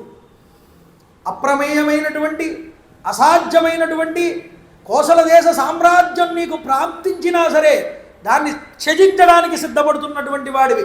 వాస్తవంగా ఈ భూమండలంలో నీతో సరి అయినటువంటి వాడు మరొక్కడు ఉండడన్నాడు గుహుడంతటి వాడు. చూడండి, ఆనందజిగితుడు అయ్యాట. నాయన, మా అన్నగారు ఇక్కడే వచ్చి విశ్రమించారని సుమంతుడు చెప్తున్నాడు. మా అన్నగారు ఎక్కడ విశ్రమించారు, మా అన్నగారు ఏమి తిన్నారు ఆ రోజు, ఎక్కడ ఉన్నారు, ఇవన్నీ నాకు చెప్పవయ్యా గుహ. తప్పకుండా స్వామి, ఇదిగో ఇలా రా, కనిపిస్తున్నది చూసావా గారవృక్షం, అక్కడే విడిది చేశారు రామచంద్ర ప్రభు. నేను భక్ష్యాలు బోధ్యాలు ఏం తీసుకెళ్ళినా తినలేదు, గంగ నీటిని త్రాగి మాత్రమే ఆ రోజు కడుపు నింపుకున్నారు సీతాదేవి, రామచంద్ర ప్రభు, లక్ష్మణస్వామి ముగ్గురు కూడా. లక్ష్మణుల వారు గడ్డి తీసుకువచ్చి దర్భగడ్డి పాన్పు సిద్ధం చేశారు, నేల మీద కట్టిక నేల మీద వేసి. దాని మీదే రామచంద్ర ప్రభు నిద్రించారు పక్కన సీతాదేవితో కలిసి. అలా నిద్రించినటువంటి రామచంద్ర ప్రభువుని చూసి లక్ష్మణస్వామి దుఃఖించాడయ్యా. తర్వాత రోజు వాళ్ళిద్దరూ కూడా జటలు ధరించారు. జటలు ధరించి బయలుదేరడానికి సిద్ధపడ్డారన్న. అయ్యో, ఎంత కష్టం వచ్చి పడింది మా అన్నగారికి. ఇక్ష్వాకు వంశంలో జన్మించిన వాడు, మహానుభావుడు, ప్రజ్ఞాశాలి, అందరికీ ప్రభువైనటువంటి వాడు, దశరథ పుత్రుడైనటువంటి రామచంద్ర ప్రభు ఈ కటిక నేల మీద నిద్రించాడా రాత్రి. అయ్యయ్యో, సుకుమారమైనటువంటి పరుపులపై మిక్కిలి మృదువైన జింక చర్మాన్నే ఆస్తరణగా కప్పబడినటువంటి మేలైన తల్పముల మీద హాయిగా నిద్రించేవాడే రామచంద్ర ప్రభు ఈ కటిక నేల మీద ఎలా పడుకున్నాడయ్యా? దశరథ కుమారుడైన రాముణ్ణి ఎంతటి వాడు అంతటి గొప్ప స్థాయికి చెందినవాడు ఇలా కరుకు నేల మీద పరుండడాన్ని చూడగా నిజంగా కాలమే అన్నింటికన్నా గొప్పదేమోనని నాకు అనిపిస్తున్నదన్నాడు. నా నూనం దైవతం కించిత్ కాలేన బలవత్తరం. మనిషిని కాలం అనేటటువంటిది బంధిస్తుంది. మాయా అనేటటువంటి ఉచ్చులో దింపి మోహితుణ్ణి చేస్తుంది. ఎంత గొప్పవాడినైనా సరే చిక్కులు పాలు చేస్తుంది, పరీక్షిస్తుంది. కాలాన్ని మించినటువంటి దైవం మరొకటి లేదు కదా అంటాడు. లేకపోతే విదేహ రాజస్య సుతా సీతా చ ప్రియదర్శన దయితా శయితా భూమౌ స్పృష్ణ దశరథస్య చ. సీతమ్మ తల్లి జనక మహారాజు గారి కూతురు, దశరథుడి పెద్ద కోడలు, ఈ కోసల దేశ రాజ్యానికంతటికీ పట్టమహిషి. ఆవిడకి ఇంత కష్టం రావడం ఏమిటయ్యా? ఇదంతా కాలమహిమ కాకపోతే బాధపడ్డాడు భరతుడు. ఆ పడి ఉన్నటువంటి భూమి మీద రామచంద్ర ప్రభువు నిద్రించిన గుర్తులు కనిపించే.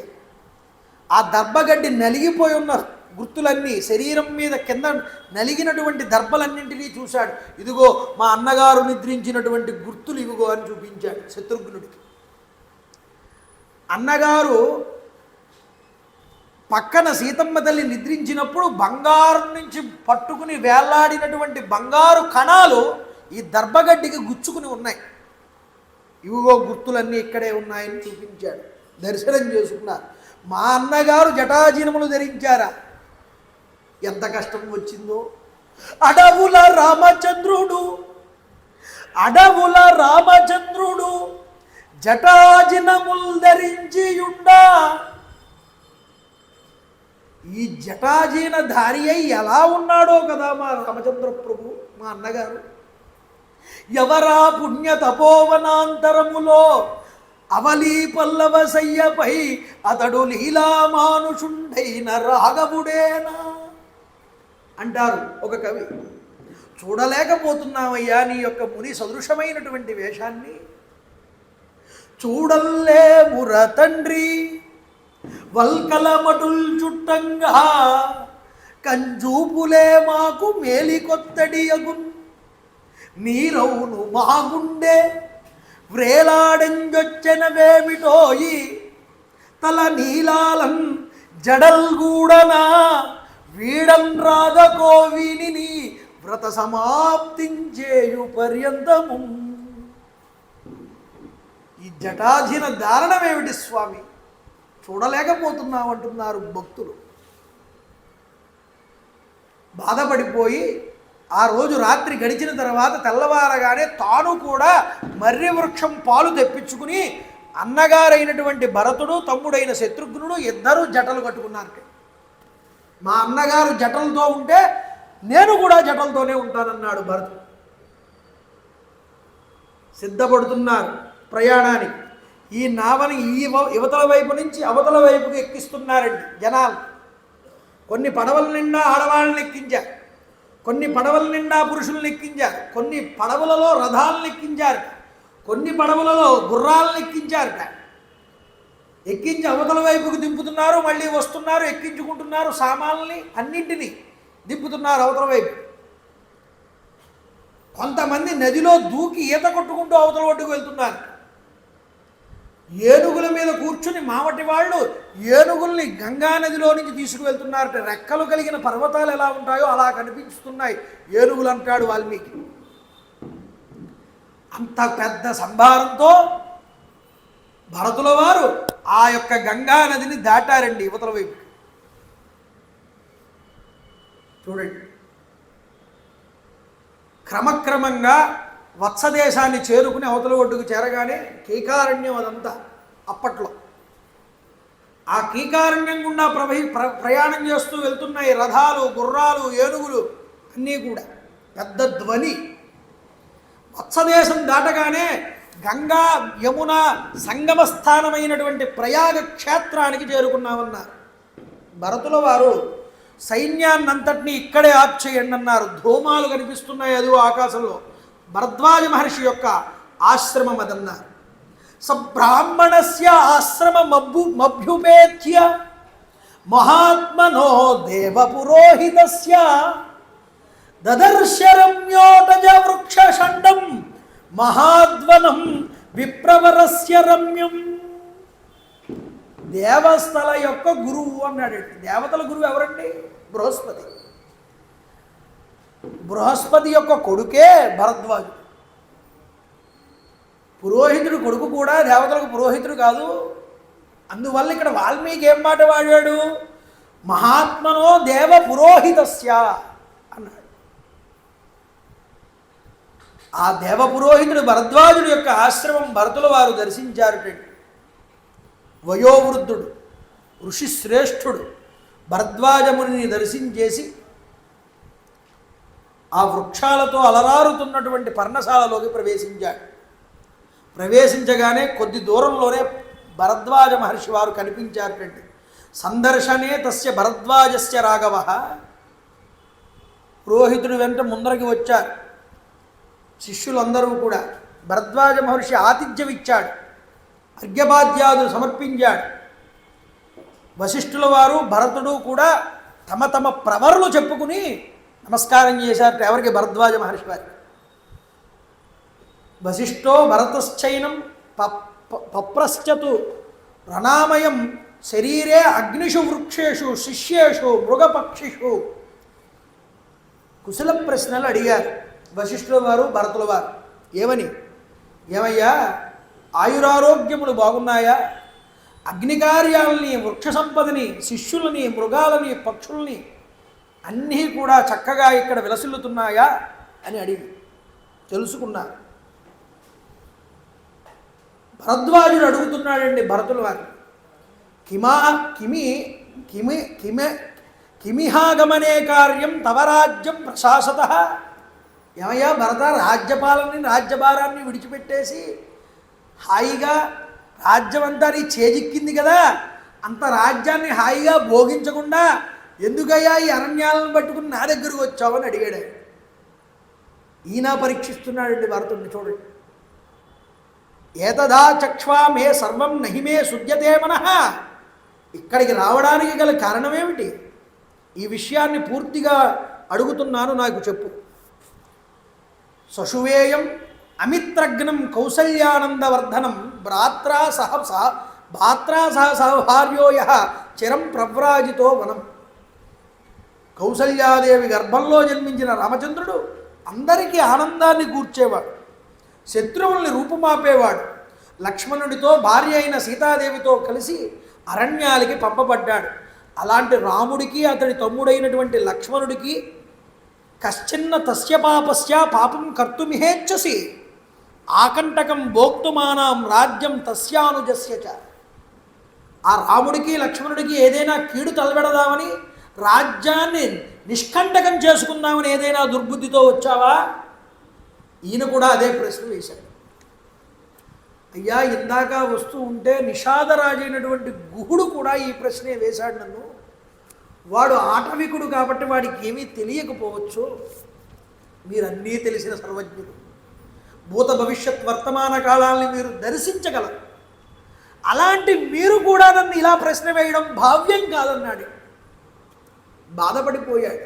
నిజానికి బాధపడిపోయి బాధలోంచి వచ్చినటువంటి ప్రశ్న భరతుల వారి. ఇలా అడగగానే మహర్షి వారు మాట్లాడుతున్నారు. హతోస్మి యది మామేవం భగవానపి మన్యతే. అయ్యో, అయోధ్యలో లేనప్పుడు నా తల్లి కైకేయి చేసినటువంటి పని ఇది.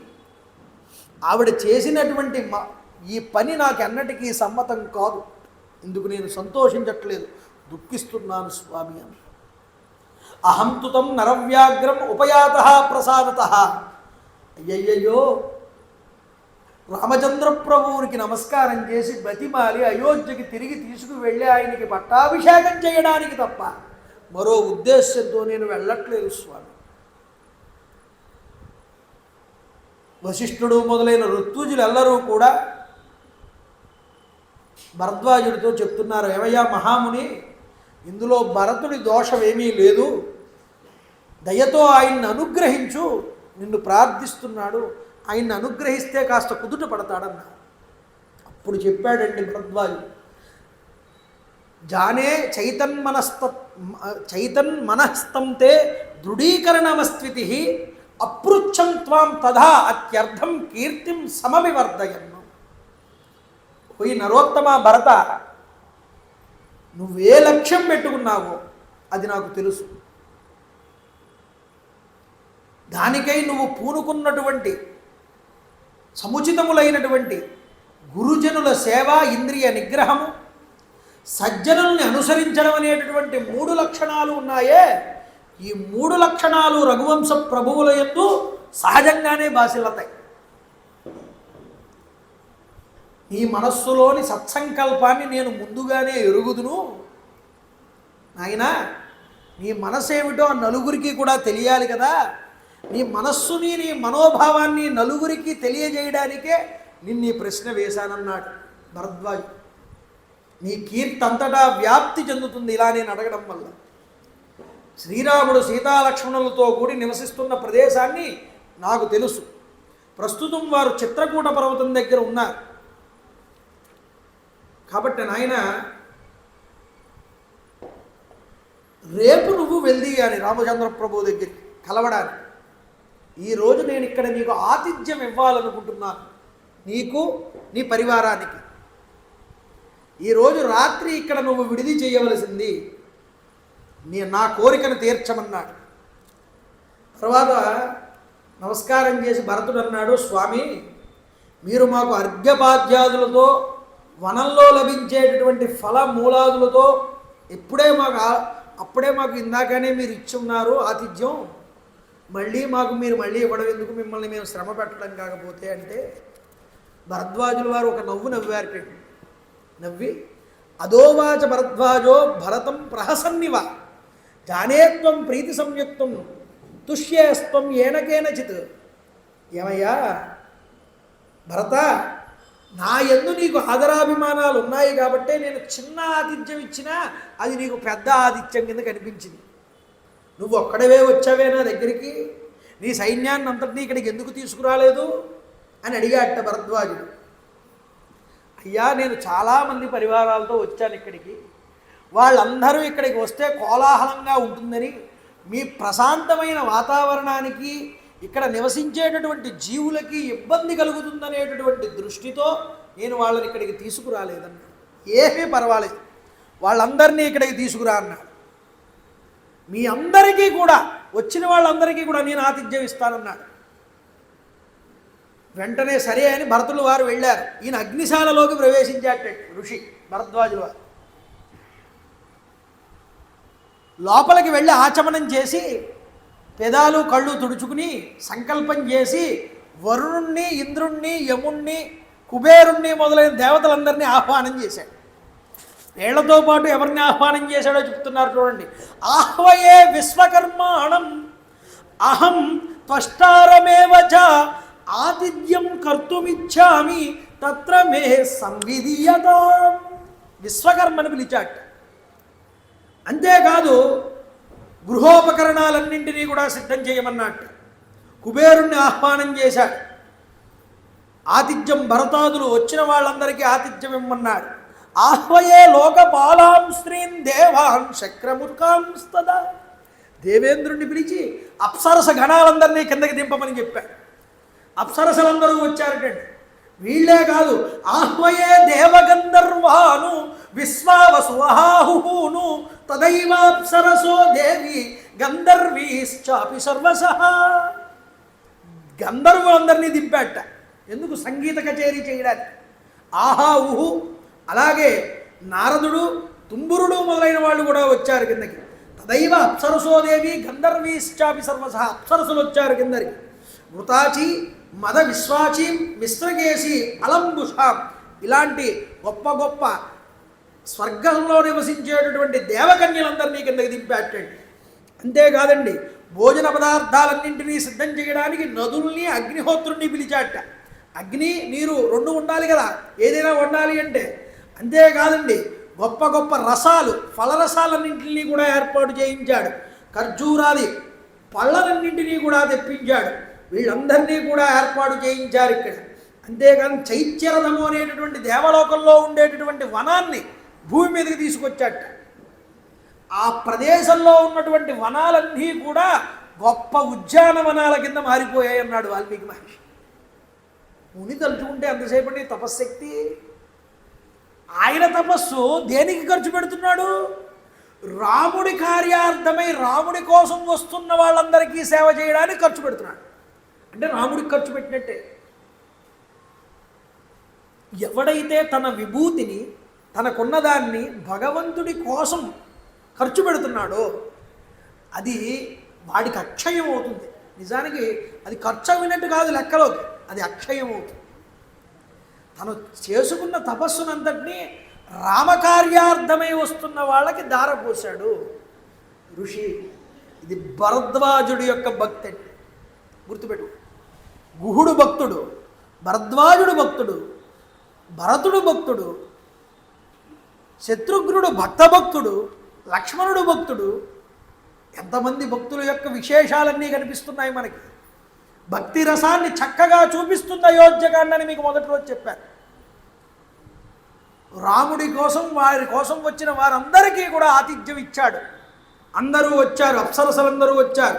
ఏకాగ్ర చిత్తంతో శిక్ష వ్యాకరణ శాస్త్రంతో తెలుపబడిన స్వరాలతో ఆహ్వాన మంత్రాలు చేశాడు. అందరూ దేవతల్ని కూడా అక్కడికి వచ్చి ఆవాహన అయ్యారు. అందరూ కూడా విశ్వకర్మ శిల్ప నిర్మాణాలు చేశారు.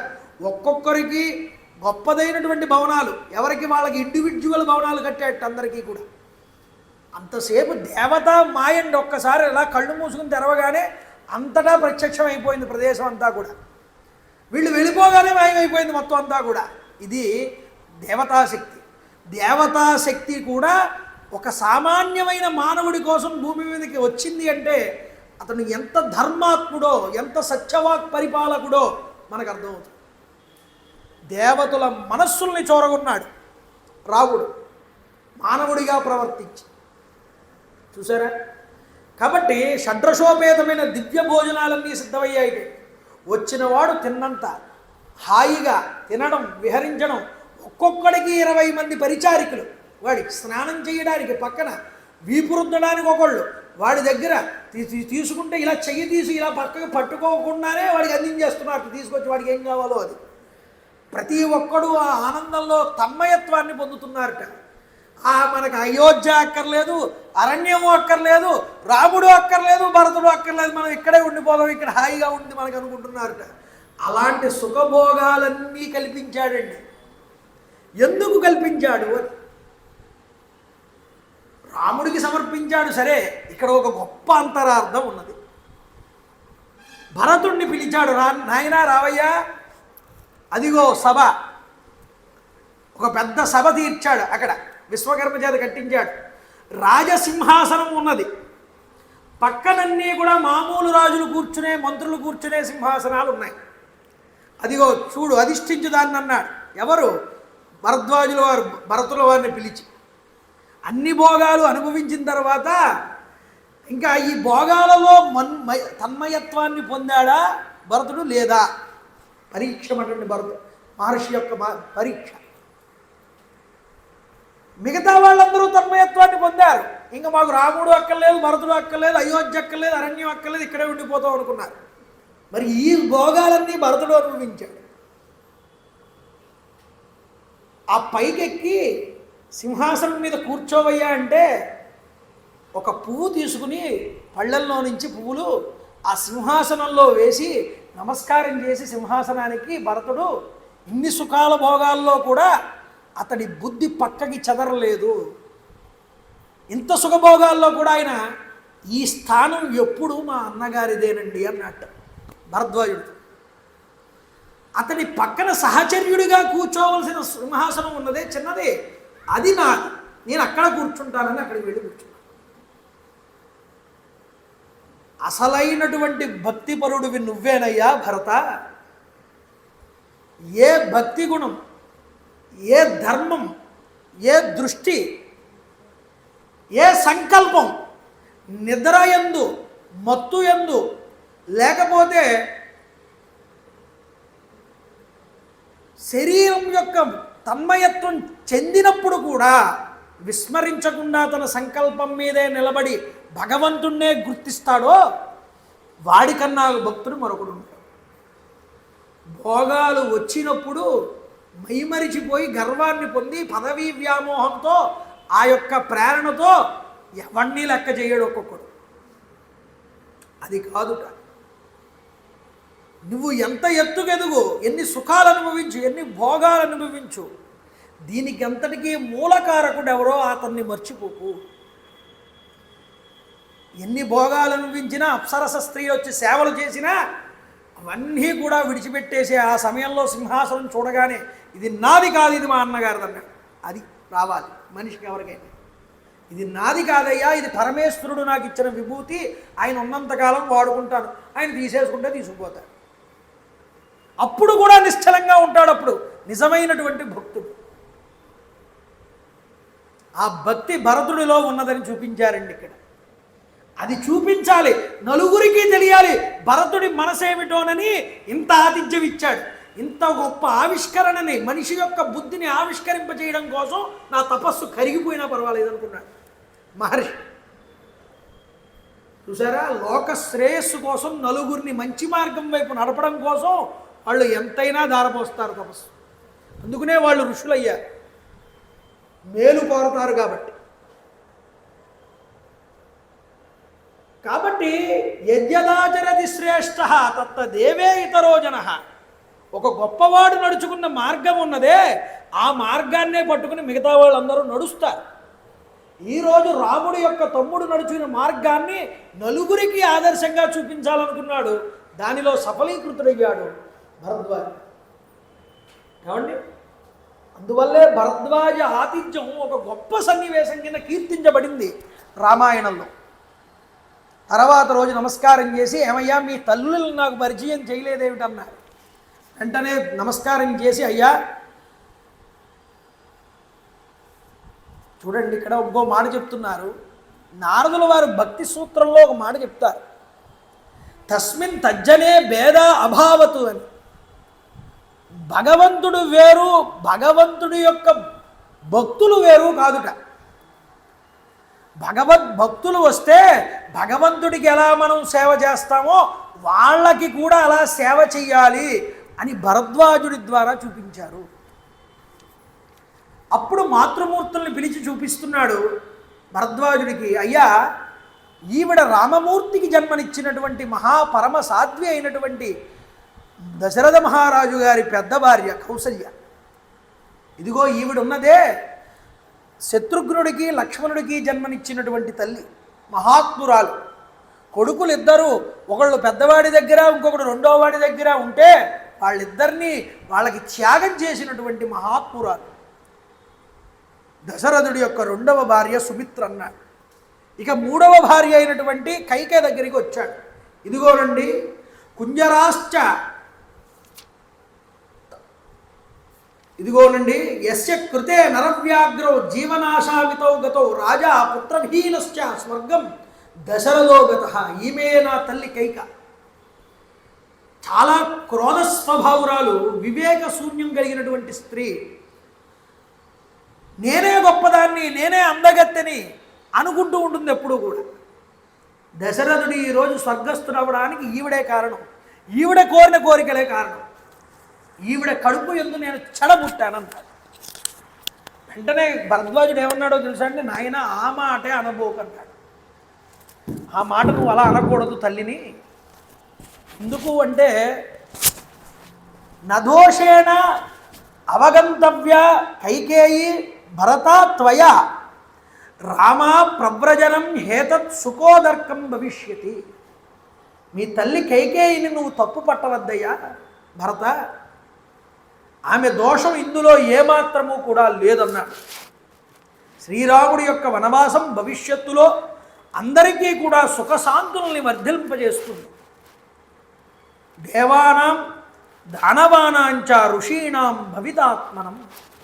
దేవతలకి, దానవులకి, అంతేకాదు భగవద్ధ్యాన నిరతులైన మహర్షులకి అందరికీ ఈ జగత్తునందు హితమే జరుగుతుంది రాముడు అరణ్యానికి వెళ్ళడం వల్ల. కాబట్టి మీ తల్లి నోటి నుంచి సరస్వతే ఆ మాట పలికించింది ఆ సమయానికి.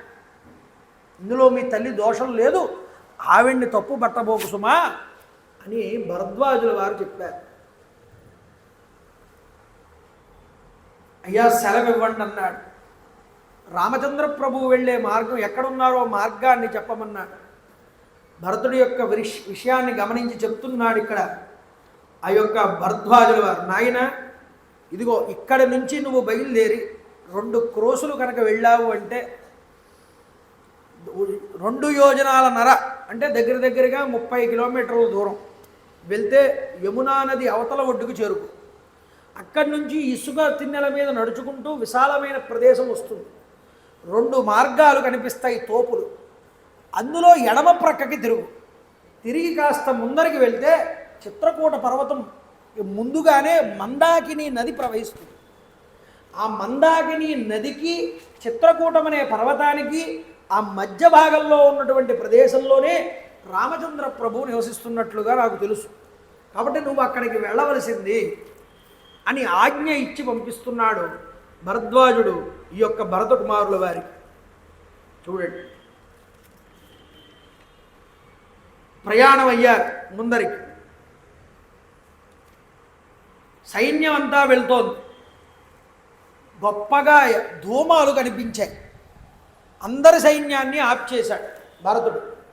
సైన్యం అందరూ ఇక్కడే ఉండండి, ఇది మందాకిని నది, ఇక్కడ అదిగో దూరంగా కనిపిస్తోంది చిత్రకూట పర్వతం, ఇక్కడే ఎక్కడో మా అన్నయ్య గారు నివాసం ఏర్పాటు చేసుకుని ఉండవచ్చు. నేను సుమంత్రుడు వశిష్ఠుల వారు శత్రుఘ్నుడు వెళ్తాం. వాళ్ళు ఎక్కడున్నారో తెలుసుకున్న తర్వాత మీరందరూ వద్దురు గారని చెప్పి ఆజ్ఞ ఇచ్చి తల్లులందరినీ అక్కడే ఉంచి వాళ్ళు బయలుదేరారు. బయలుదేరితే ఈ లోపు రామచంద్ర ప్రభు చాలా రోజులు అయ్యింది అరణ్యాలకు వచ్చి. వాళ్ళు సీతాదేవితో కలిసి అక్కడ ఉన్నటువంటి చిత్రకూట పర్వతం యొక్క అందాలన్నింటినీ దర్శనం చేస్తున్నాడు ఆ యొక్క రామచంద్ర ప్రభు. నిజానికి రామచంద్ర ప్రభువుకి వనాల్లో విహరించడం అనేటటువంటిది చాలా ఇష్టం. సీతారామ లక్ష్మణులతో కలిసి అమరతుల్యమైనటువంటి అంటే స్వర్గాన్ని కూడా దీటునొచ్చేటటువంటి విధంగా ప్రకృతి అందాలతో శోభిల్లే చిత్రకూట పర్వతాన్ని సీతాదేవికి చూపిస్తూ ప్రియాన్ని గుర్తున్నాడు అక్కడ రాముడు. అంటున్నట్టు సీతామాతతో, రాజ్యాధికారం నాకు దూరం అయిపోయినా సీత, మిత్రులు నా దగ్గర లేకపోయినా ఈ చిత్రకూటంలో ఉండేటటువంటి రమణీయమైన దృశ్యాల్ని చూస్తూ ఆనందంతో నిమగ్నమైనటువంటి నా మనస్సు ఏ విషయాల మీద నాకు ధ్యాసని ఏర్పాటు చేయట్లేదు, కలవరపాటు చెందించట్లేదు. ఈ చిత్రకూట పర్వతం యొక్క అందచందాల్ని ఒక్కసారి నీ దృష్టిని ప్రసరింపజేసి చూడమన్నాడు. నానా రకాలైన మృగాలు సంచరిస్తున్నాయి ఇక్కడ. పక్షులు గుంపులు గుంపులుగా నివసిస్తున్నాయి. పెద్ద పులులు, చిరత పులులు, ఎలుగుబంట్లు, క్రూర మృగాలు సైతం వాటి క్రూర స్వభావాన్ని విడిచిపెట్టి సామరస్యంతో సౌమ్యంగా సత్వగుణంతో బ్రతుకుతున్నాయి ఋషుల యొక్క తపస్సు వల్ల. ఆహ్లాదకరమైన కొండ చర్యలయందు పరస్పరం ప్రేమానురాగాలతో జంటలుగా ఇక్కడ విహరించేటటువంటి కిన్నెర జాతి వాళ్ళని చూడమన్నాడు, చూపించాడు. పర్వతం పైన కొన్ని చోట్ల జలపాతాలు పైనుండి కిందకి పడుతున్నాయి, మరికొన్ని చోట్ల భూమిని చీల్చుకుని నీటి ఊటలు బయటికి స్రవిస్తున్నాయి. చిన్ని ప్రవాహాలు కనువిందు చేస్తున్నాయి. ప్రవాహములతో కూడినటువంటి ఈ పర్వతం అనేక ధారలతో స్రవిస్తున్నటువంటి మత్తగజల్లాగా కనిపిస్తోంది చూడమన్నాడు. ఆ ప్రకృతిని వర్ణించడం కూడా గొప్ప విషయం అండి. రాముడు సీతమ్మకి ఈ యొక్క చిత్రకూట అందాలన్నీ చూపిస్తూ అలా నడుచుకుంటూ మందాకిని నదీ ప్రవాహం దగ్గరికి చేరుకున్నారు. చేరుకోగానే అంటున్నాడు సీతమ్మతో, రమ్యమైనటువంటి మందాకిని చూడు సీత, విచిత్ర పులినాం రమ్యాం హంససార ససేవితాం, హంసల చేత బెగ్గురు పక్షుల చేత ఇది సేవించబడుతోందా అన్నట్లుగా కనిపిస్తోంది మందాకిని నది. దీనిలో కాలు పెడితే ఎరుపు వర్ణాన్ని పొందుతున్నాయి నీళ్ళన్నీ కూడా, అంత స్వచ్ఛంగా కనిపిస్తున్నాయి. నిర్మలమైనటువంటివి, మధురమైనటువంటి జలాలు ఈ యొక్క మందాకిని నదీ జలాలు. నారచీరలు ధరించి, జడలు కట్టుకుని, జింక చర్మాన్ని కట్టుకుని, ఋషీశ్వరులు ఈ మందాకిని నదిలో మునకలు వేస్తూ ఉన్నారు. చూడు, కనిపిస్తోందా? ఓ సీత, మరికొంతమంది మునులు తీవ్రమైన నియమాలు పాటిస్తూ సూర్యుడికేసే చూస్తూ తపస్సు చేస్తున్నారు ఈ ఒడ్డున, చూడమన్నాడు. నువ్వు నా పక్కనే ఉండడం వల్ల చిత్రకూట పర్వతం వందలి మధుర దృశ్యాలు, మందాకిని నదీ తీరమునందలి రమ్యమైన ప్రదేశాలు నాకు అయోధ్యాపురం కన్నా అధికమంగా నన్ను అలరింపజేస్తున్నాయి సీత. జితేంద్రియులు, పుణ్యాత్ములు, తపస్సంపన్నులు అయిన సిద్ధపురుషులు ఈ నదీ జలాల యందు స్నానాలు ఆచరిస్తూ పునీతులవుతూ ఉంటారు. కాబట్టి నువ్వు నాతో కూడి ఈ పవిత్ర జలాలలో స్నానం చేయమన్నాడు. వాళ్ళిద్దరూ కలిసి నదిలో స్నానం చేశారు, రాముడు సీతామాత ఇద్దరూ కూడా. స్నానం పూర్తయిన తర్వాత సమతల ప్రదేశంతో కూడుకున్నటువంటి ఒక రాతి మీదకి వెళ్ళి కూర్చున్నారు. కూర్చోగానే చూడండి, ఈ మందాకిని నదిని చూసి రామచంద్ర ప్రభు భార్యా సమేతుడై అక్కడ ఉన్నటువంటి సమయంలో ఒక పెద్ద శబ్దం ఒకటి వినిపించింది. ఏమిటిట? భరతుడి యొక్క సేనల యొక్క సవ్వడులన్నీ కూడా వారి యొక్క పాదముల యొక్క తాకిడి చేత ఏర్పడిన ధూళి ఆకాశాన్నంతా చెలరేగించి ఒక్కసారిగా ప్రకటితమయ్యింది. ఈ కదలికలన్నింటినీ రావడం వల్ల వచ్చిన శబ్దాలన్నింటినీ రాములు వారు విన్నారు. తాంశ్చ నిద్రవతో దృష్ట్వా తంచ శ్రుత్వా చ నిశ్వనం ఉవాచ రామ సౌమిత్రిం లక్ష్మణం దీప్తతేజస. ఏమయ్యా లక్ష్మణ, ఏదో పెద్ద ధ్వనులు నాకు వినిపిస్తున్నాయి, ఇక్కడి నుంచి ఒక్కసారి నువ్వు చూడవలసింది. ఎవరైనా రాజకుమారుడు వేట నిమిత్తమై వస్తున్నాడా, లేకపోతే ఎవరైనా యుద్ధకాంక్షతో యుద్ధానికి వెళ్తూ మధ్యలో ఇక్కడ విడిది చేశారా? ఈ ధ్వనికి గల కారణం ఏమిటో తెలుసుకో అని అడిగాడు. క్రూరమైనటువంటి మృగములు కానీ సంచరిస్తున్నాయా దగ్గరలో? సలక్ష్మణ సత్పరిత సాలయ సాలమారుహ్య పుష్పితం. అక్కడే ఉన్నటువంటి మోదుగు చెట్టు ఒకటి ఉన్నదిట, ఆ చెట్టు మీదకి ఎక్కి చూడమన్నారు. లక్ష్మణుడు ఆ చెట్టు మీదకి ఎక్కాడు.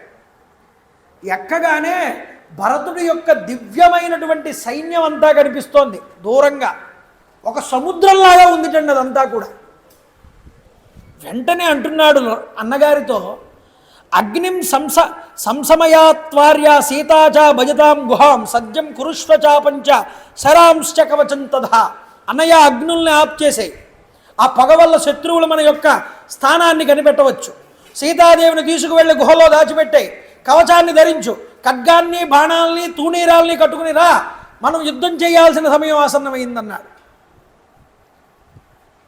ఎంత కంగారులో ఉన్నాడో చూడండి లక్ష్మణుడు. ఏమయ్యా లక్ష్మణ, ఎందుకు అంత కంగారు పడుతున్నావు? అసలు ఆ సేన ఎవరిదో సరిగ్గా పరిశీలించి చూడమన్నాడు రామచంద్రప్రభు. బాగుగా పరిశీలించి గుర్తించమన్నాడు.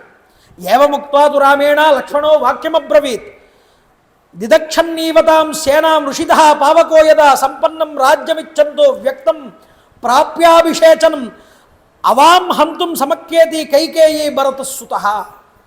ఏ కైకేయి యొక్క వరం చేత సమస్త కోసల దేశాన్ని కూడా అధర్మ మార్గంలో పొందాడో ఆ భరతుడు తన రాజ్యాన్ని నిష్కంటకం చేసుకోవడానికి శత్రుశేషం మిగలకూడదని నీ మీదకి నా మీదకి యుద్ధాన్ని ప్రకటించి సైన్యంతో వస్తున్నాడన్నయ్యా. ఇదిగో సేనకి ముందు భాగంలో శోభాయమానమైన బలమైన మ్రాను కలిగినటువంటి కోవిధార వృక్షం కనిపిస్తున్నది. దాని సమీపంలో రథం మీద కోవిధార వృక్ష చిహ్నం కలిగిన ధ్వజం శోభిల్లుతున్నది. అదిగో త్వరగా పరిగెత్తగలిగే గుర్రాలనెక్కి ఆశ్వికులు ఇక్కడికి వస్తున్నారు. మదపటేనుగులు అధిరోహించి గజయోధులు వస్తున్నారన్నయ్య. ఇంకా ఉపేక్షించకు. నీకును సీతాదేవికి నాకు ఇట్టి మహాకష్టాల్ని తెచ్చిపెట్టినటువంటి భరతుణ్ణి ఉపేక్షించవద్దన్నాడు. కోపంతో రగిలిపోతున్నాడండి లక్ష్మణుడు. ఇతని మూలంగానే కదా అన్నయ్య నీకు రాజ్యాధికారం శాశ్వతంగా కోల్పోయావు. శత్రువైన భరతుడు ఇప్పుడు మనకి చేతికి చిక్కాడు, ఇతన్ని విడిచిపెట్టొద్దన్నాడు. అంతేకాదు నేడు యుద్ధరంగంలో భరతుడు నా చేతిలో హతుడవడం తథ్యమన్నాడు. మట్టుబెట్టే తీరుతానన్నాడు. అంతులేని రాజ్యకాంక్ష కలిగినటువంటి కైకేయి భరతుడు మరణిస్తే కుళ్ళి కుళ్ళి ఏడవాలన్నాడు. ఇవన్నీ విన్నాడండి రాముడు కింద కూర్చుని. నా కోపాగ్నికి శత్రువు సైన్యం అనేటటువంటిది భస్మం అయిపోతుందన్నాడు. నాయన లక్ష్మణ, కిమత్ర ధనుషాకార్యం అసీనావా సచర్మణ మహేశ్వాసే మహాప్రాజ్ఞే భరతే స్వయమాగత మహాధనుర్ధారి ప్రాజ్ఞుడు భరతుడే స్వయంగా ఇక్కడికి వస్తున్నాడంటావా? నిజంగా భరతుడే ఇక్కడికి వస్తే నీకు నాకు ధనస్సుతో పని ఏమిటయ్యా, డాలుతో పని ఏమిటి, కవచాలతో పని ఏమిటి? నువ్వు ఆ మాటలు మాట్లాడడం ఏమిటి? నన్ను నువ్వు పూర్తిగా అర్థం చేసుకోలేదు లక్ష్మణ. యద్ద్రవ్యం బాంధవానాం వా మిత్రాణం వా క్షయే భవేత్. అసలు నేను ఏదైనా సంపాదించాను అంటే అది నా యొక్క సోదరుల కోసం, నా బంధువుల కోసం, నా మిత్రుల కోసమే. నా కోసం నేను ఏది సంపాదించుకోను అన్నాడు రాముడు. లక్ష్మణ ధర్మమర్ధంచ కామంచ పృథివీం చాపి లక్ష్మణ ఇచ్చామి భవతామర్దే హేతత్ ప్రతిశృణోమితే. ఇలా ప్రతిదానికి ఆవేశపడతాడు, నోరు జారేస్తాడు అని లక్ష్మణుని తనతోనే పెట్టుకున్నాడు రాముడు. గమ్ముని ఇలాంటి మాట భరతుడు ఎదురుకుండా జారితే భరతుడి యొక్క మనసు ఎంత దారుణమైన స్థితికి వెళ్తుంది అది తెలుసు రాముడికి. లక్ష్మణుడికి అడ్డుకట్ట వేయాలి అంటే రాముడు వినా మరొకళ్ళు వేయలేరు. అందువల్ల తనతో పెట్టుకున్నాడు. లేకపోతే తన భార్యని తన్నే తాను రక్షించుకోలేడు. నాకు కావలసింది ధర్మార్థకామములు కానీ కడకు ఈ రాజ్యం కూడా నాకు అక్కర్లేదన్నాడు రాముడు. నాకు ధర్మము, ధర్మంతో కూడిన ధనము, ధర్మంతో కూడిన కోరిక, ఈ మూడే కావాలన్నా. ఈ మాటను నేను ముందుగా శపథం చేసి చెప్తున్నానయ్యా, ఏదో మామూలుగా చెప్పేస్తున్నానని కాదు లక్ష్మణ. నేను సోదరుల కొరకే ధనాన్ని సంపాదిస్తున్నాను.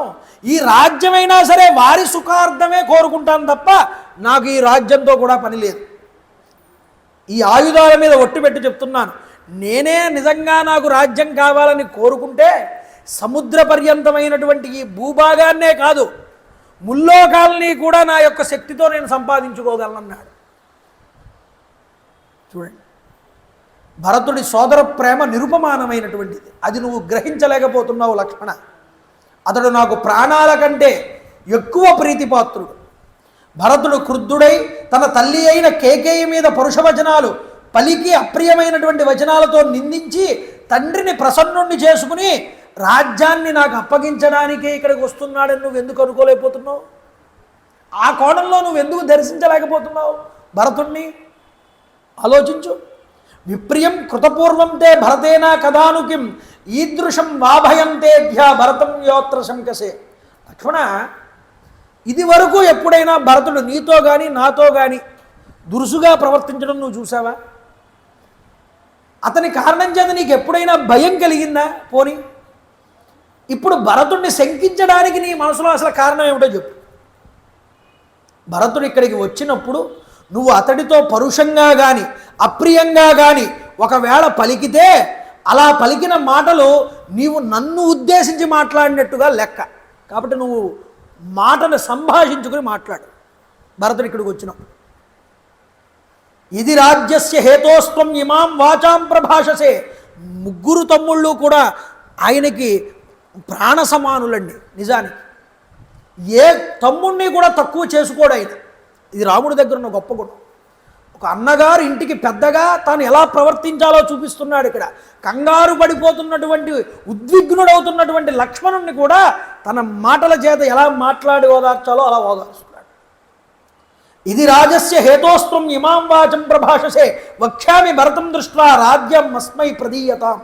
నిజానికి రాజ్యం మీద ఆశపడి నువ్వు ఇలాంటి వచనాలే పలికి ఉంటే భరతుడు వచ్చాక, ఒరే భరత, ఈ రాజ్యం మీద వ్యామోహంతో ఉన్నాడు లక్ష్మణుడు, ఈ రాజ్యాన్ని లక్ష్మణుడికే ఇచ్చాయి అని నేను చెప్తే కాదనకుండా నీకే ఇచ్చేస్తాడు ఈ రాజ్యాన్ని అంతటిని. భరతుడు అలాంటి వాడు గుర్తుపెట్టుకో లక్ష్మణ. ఈ రాజ్యం కావాలంటే నీకే రాసిచ్చేస్తాను అని అనగానేనండి సిగ్గుపడ్డాడండి, తల వంచుకున్నాడండి లక్ష్మణుడు సిగ్గుతో. అవయవాలన్నీ ముడుచుకుపోయాయి. త్వయం మన్యే దృష్టుమాయాత పితా దశరథ స్వయం. పోనీ ఒకవేళ అన్నగారు భరతుడు కాదేమో, నాన్నగారే వస్తున్నారేమో అని మాట మార్చాడు. అన్నగారు ఇంకా దారుణంగా తిడతారేమో భయంతో మాట మార్చిన తర్వాత అదిగో ఆ సేనకి ముందు భాగంలో శత్రుంజయం అనేటటువంటి మహాగజం నడిచి వస్తున్నది. అది చాలా బలిష్టమైనది. గజ పరిపాలనాధ్యక్షుడైన మన తండ్రి గారే దీనికి స్వామి. లక్ష్మణ, తండ్రి గారి శ్వేతఛత్రం మాత్రం నాకు కనిపించట్లేదన్నారు రామచంద్ర ప్రభు చూసి. దీనివల్ల నాకేదో సందేహం కలుగుతోందన్నారు రామచంద్ర ప్రభు. కాబట్టి ఈ విషయంలో నాకు సందేహంగా ఉంది, లక్ష్మణ నా మాట విని నువ్వు ముందు చెట్టు కిందకి దిగిరా అంటే అప్పుడు కిందకి దిగి వచ్చాడు. ఈ విధంగా ఉన్న సమయంలో రామచంద్ర ప్రభువుని వెతుకుతూ భరతుల వారు అక్కడ ధూమాలని లక్ష్మణుడు నీటి కోసం వెళ్తున్నప్పుడు మార్గాన్ని మర్చిపోకుండా ఉండడానికి చెట్లకి కొద్దిగా గుడ్డలు కట్టి గుర్తులు కింద పెట్టాడు అక్కడక్కడ.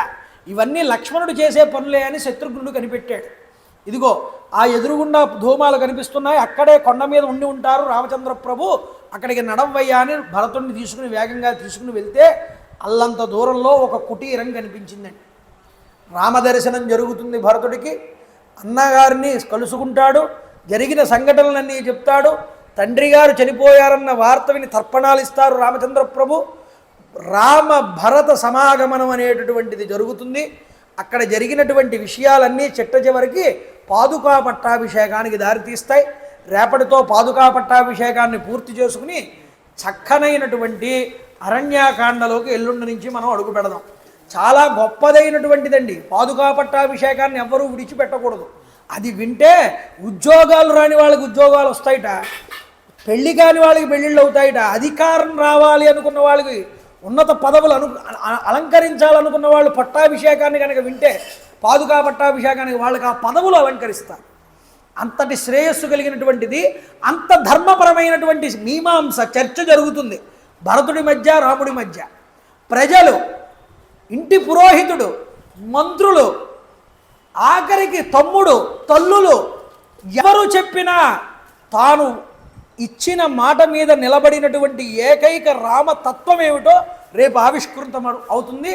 అందరూ కూడా అంత చక్కటి ఘట్టాన్ని ఎవ్వరూ విడిచిపెట్టకుండా మళ్ళీ రేపు సాయంత్రం 6:30 ఇక్కడ ఈ యొక్క రామాయణ కథా ప్రసంగానికి విచ్చేయవలసిందిగా కోరుతున్నాను.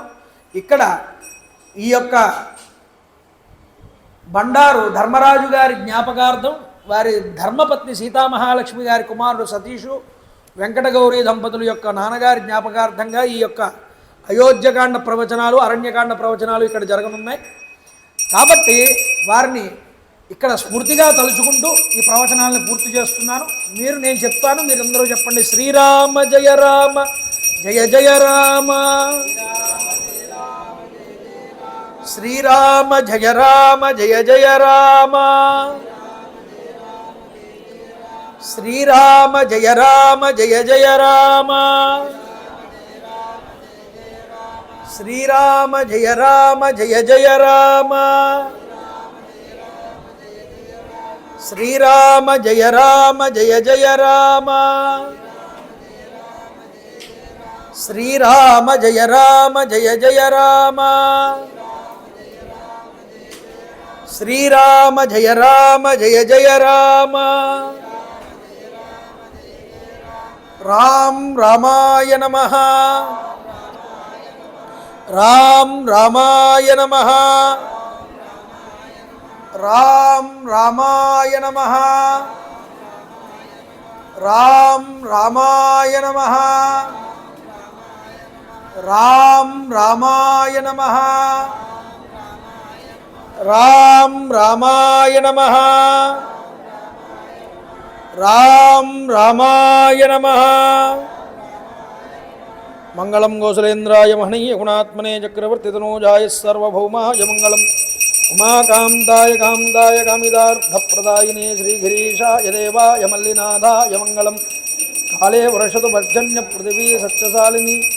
జై గురుదేవ దత్త. కాళే వర్షతు పర్జన్య పృథివీ సత్యశాలిని. జై గురుదేవ దత్త. సర్వం శ్రీ ఉమా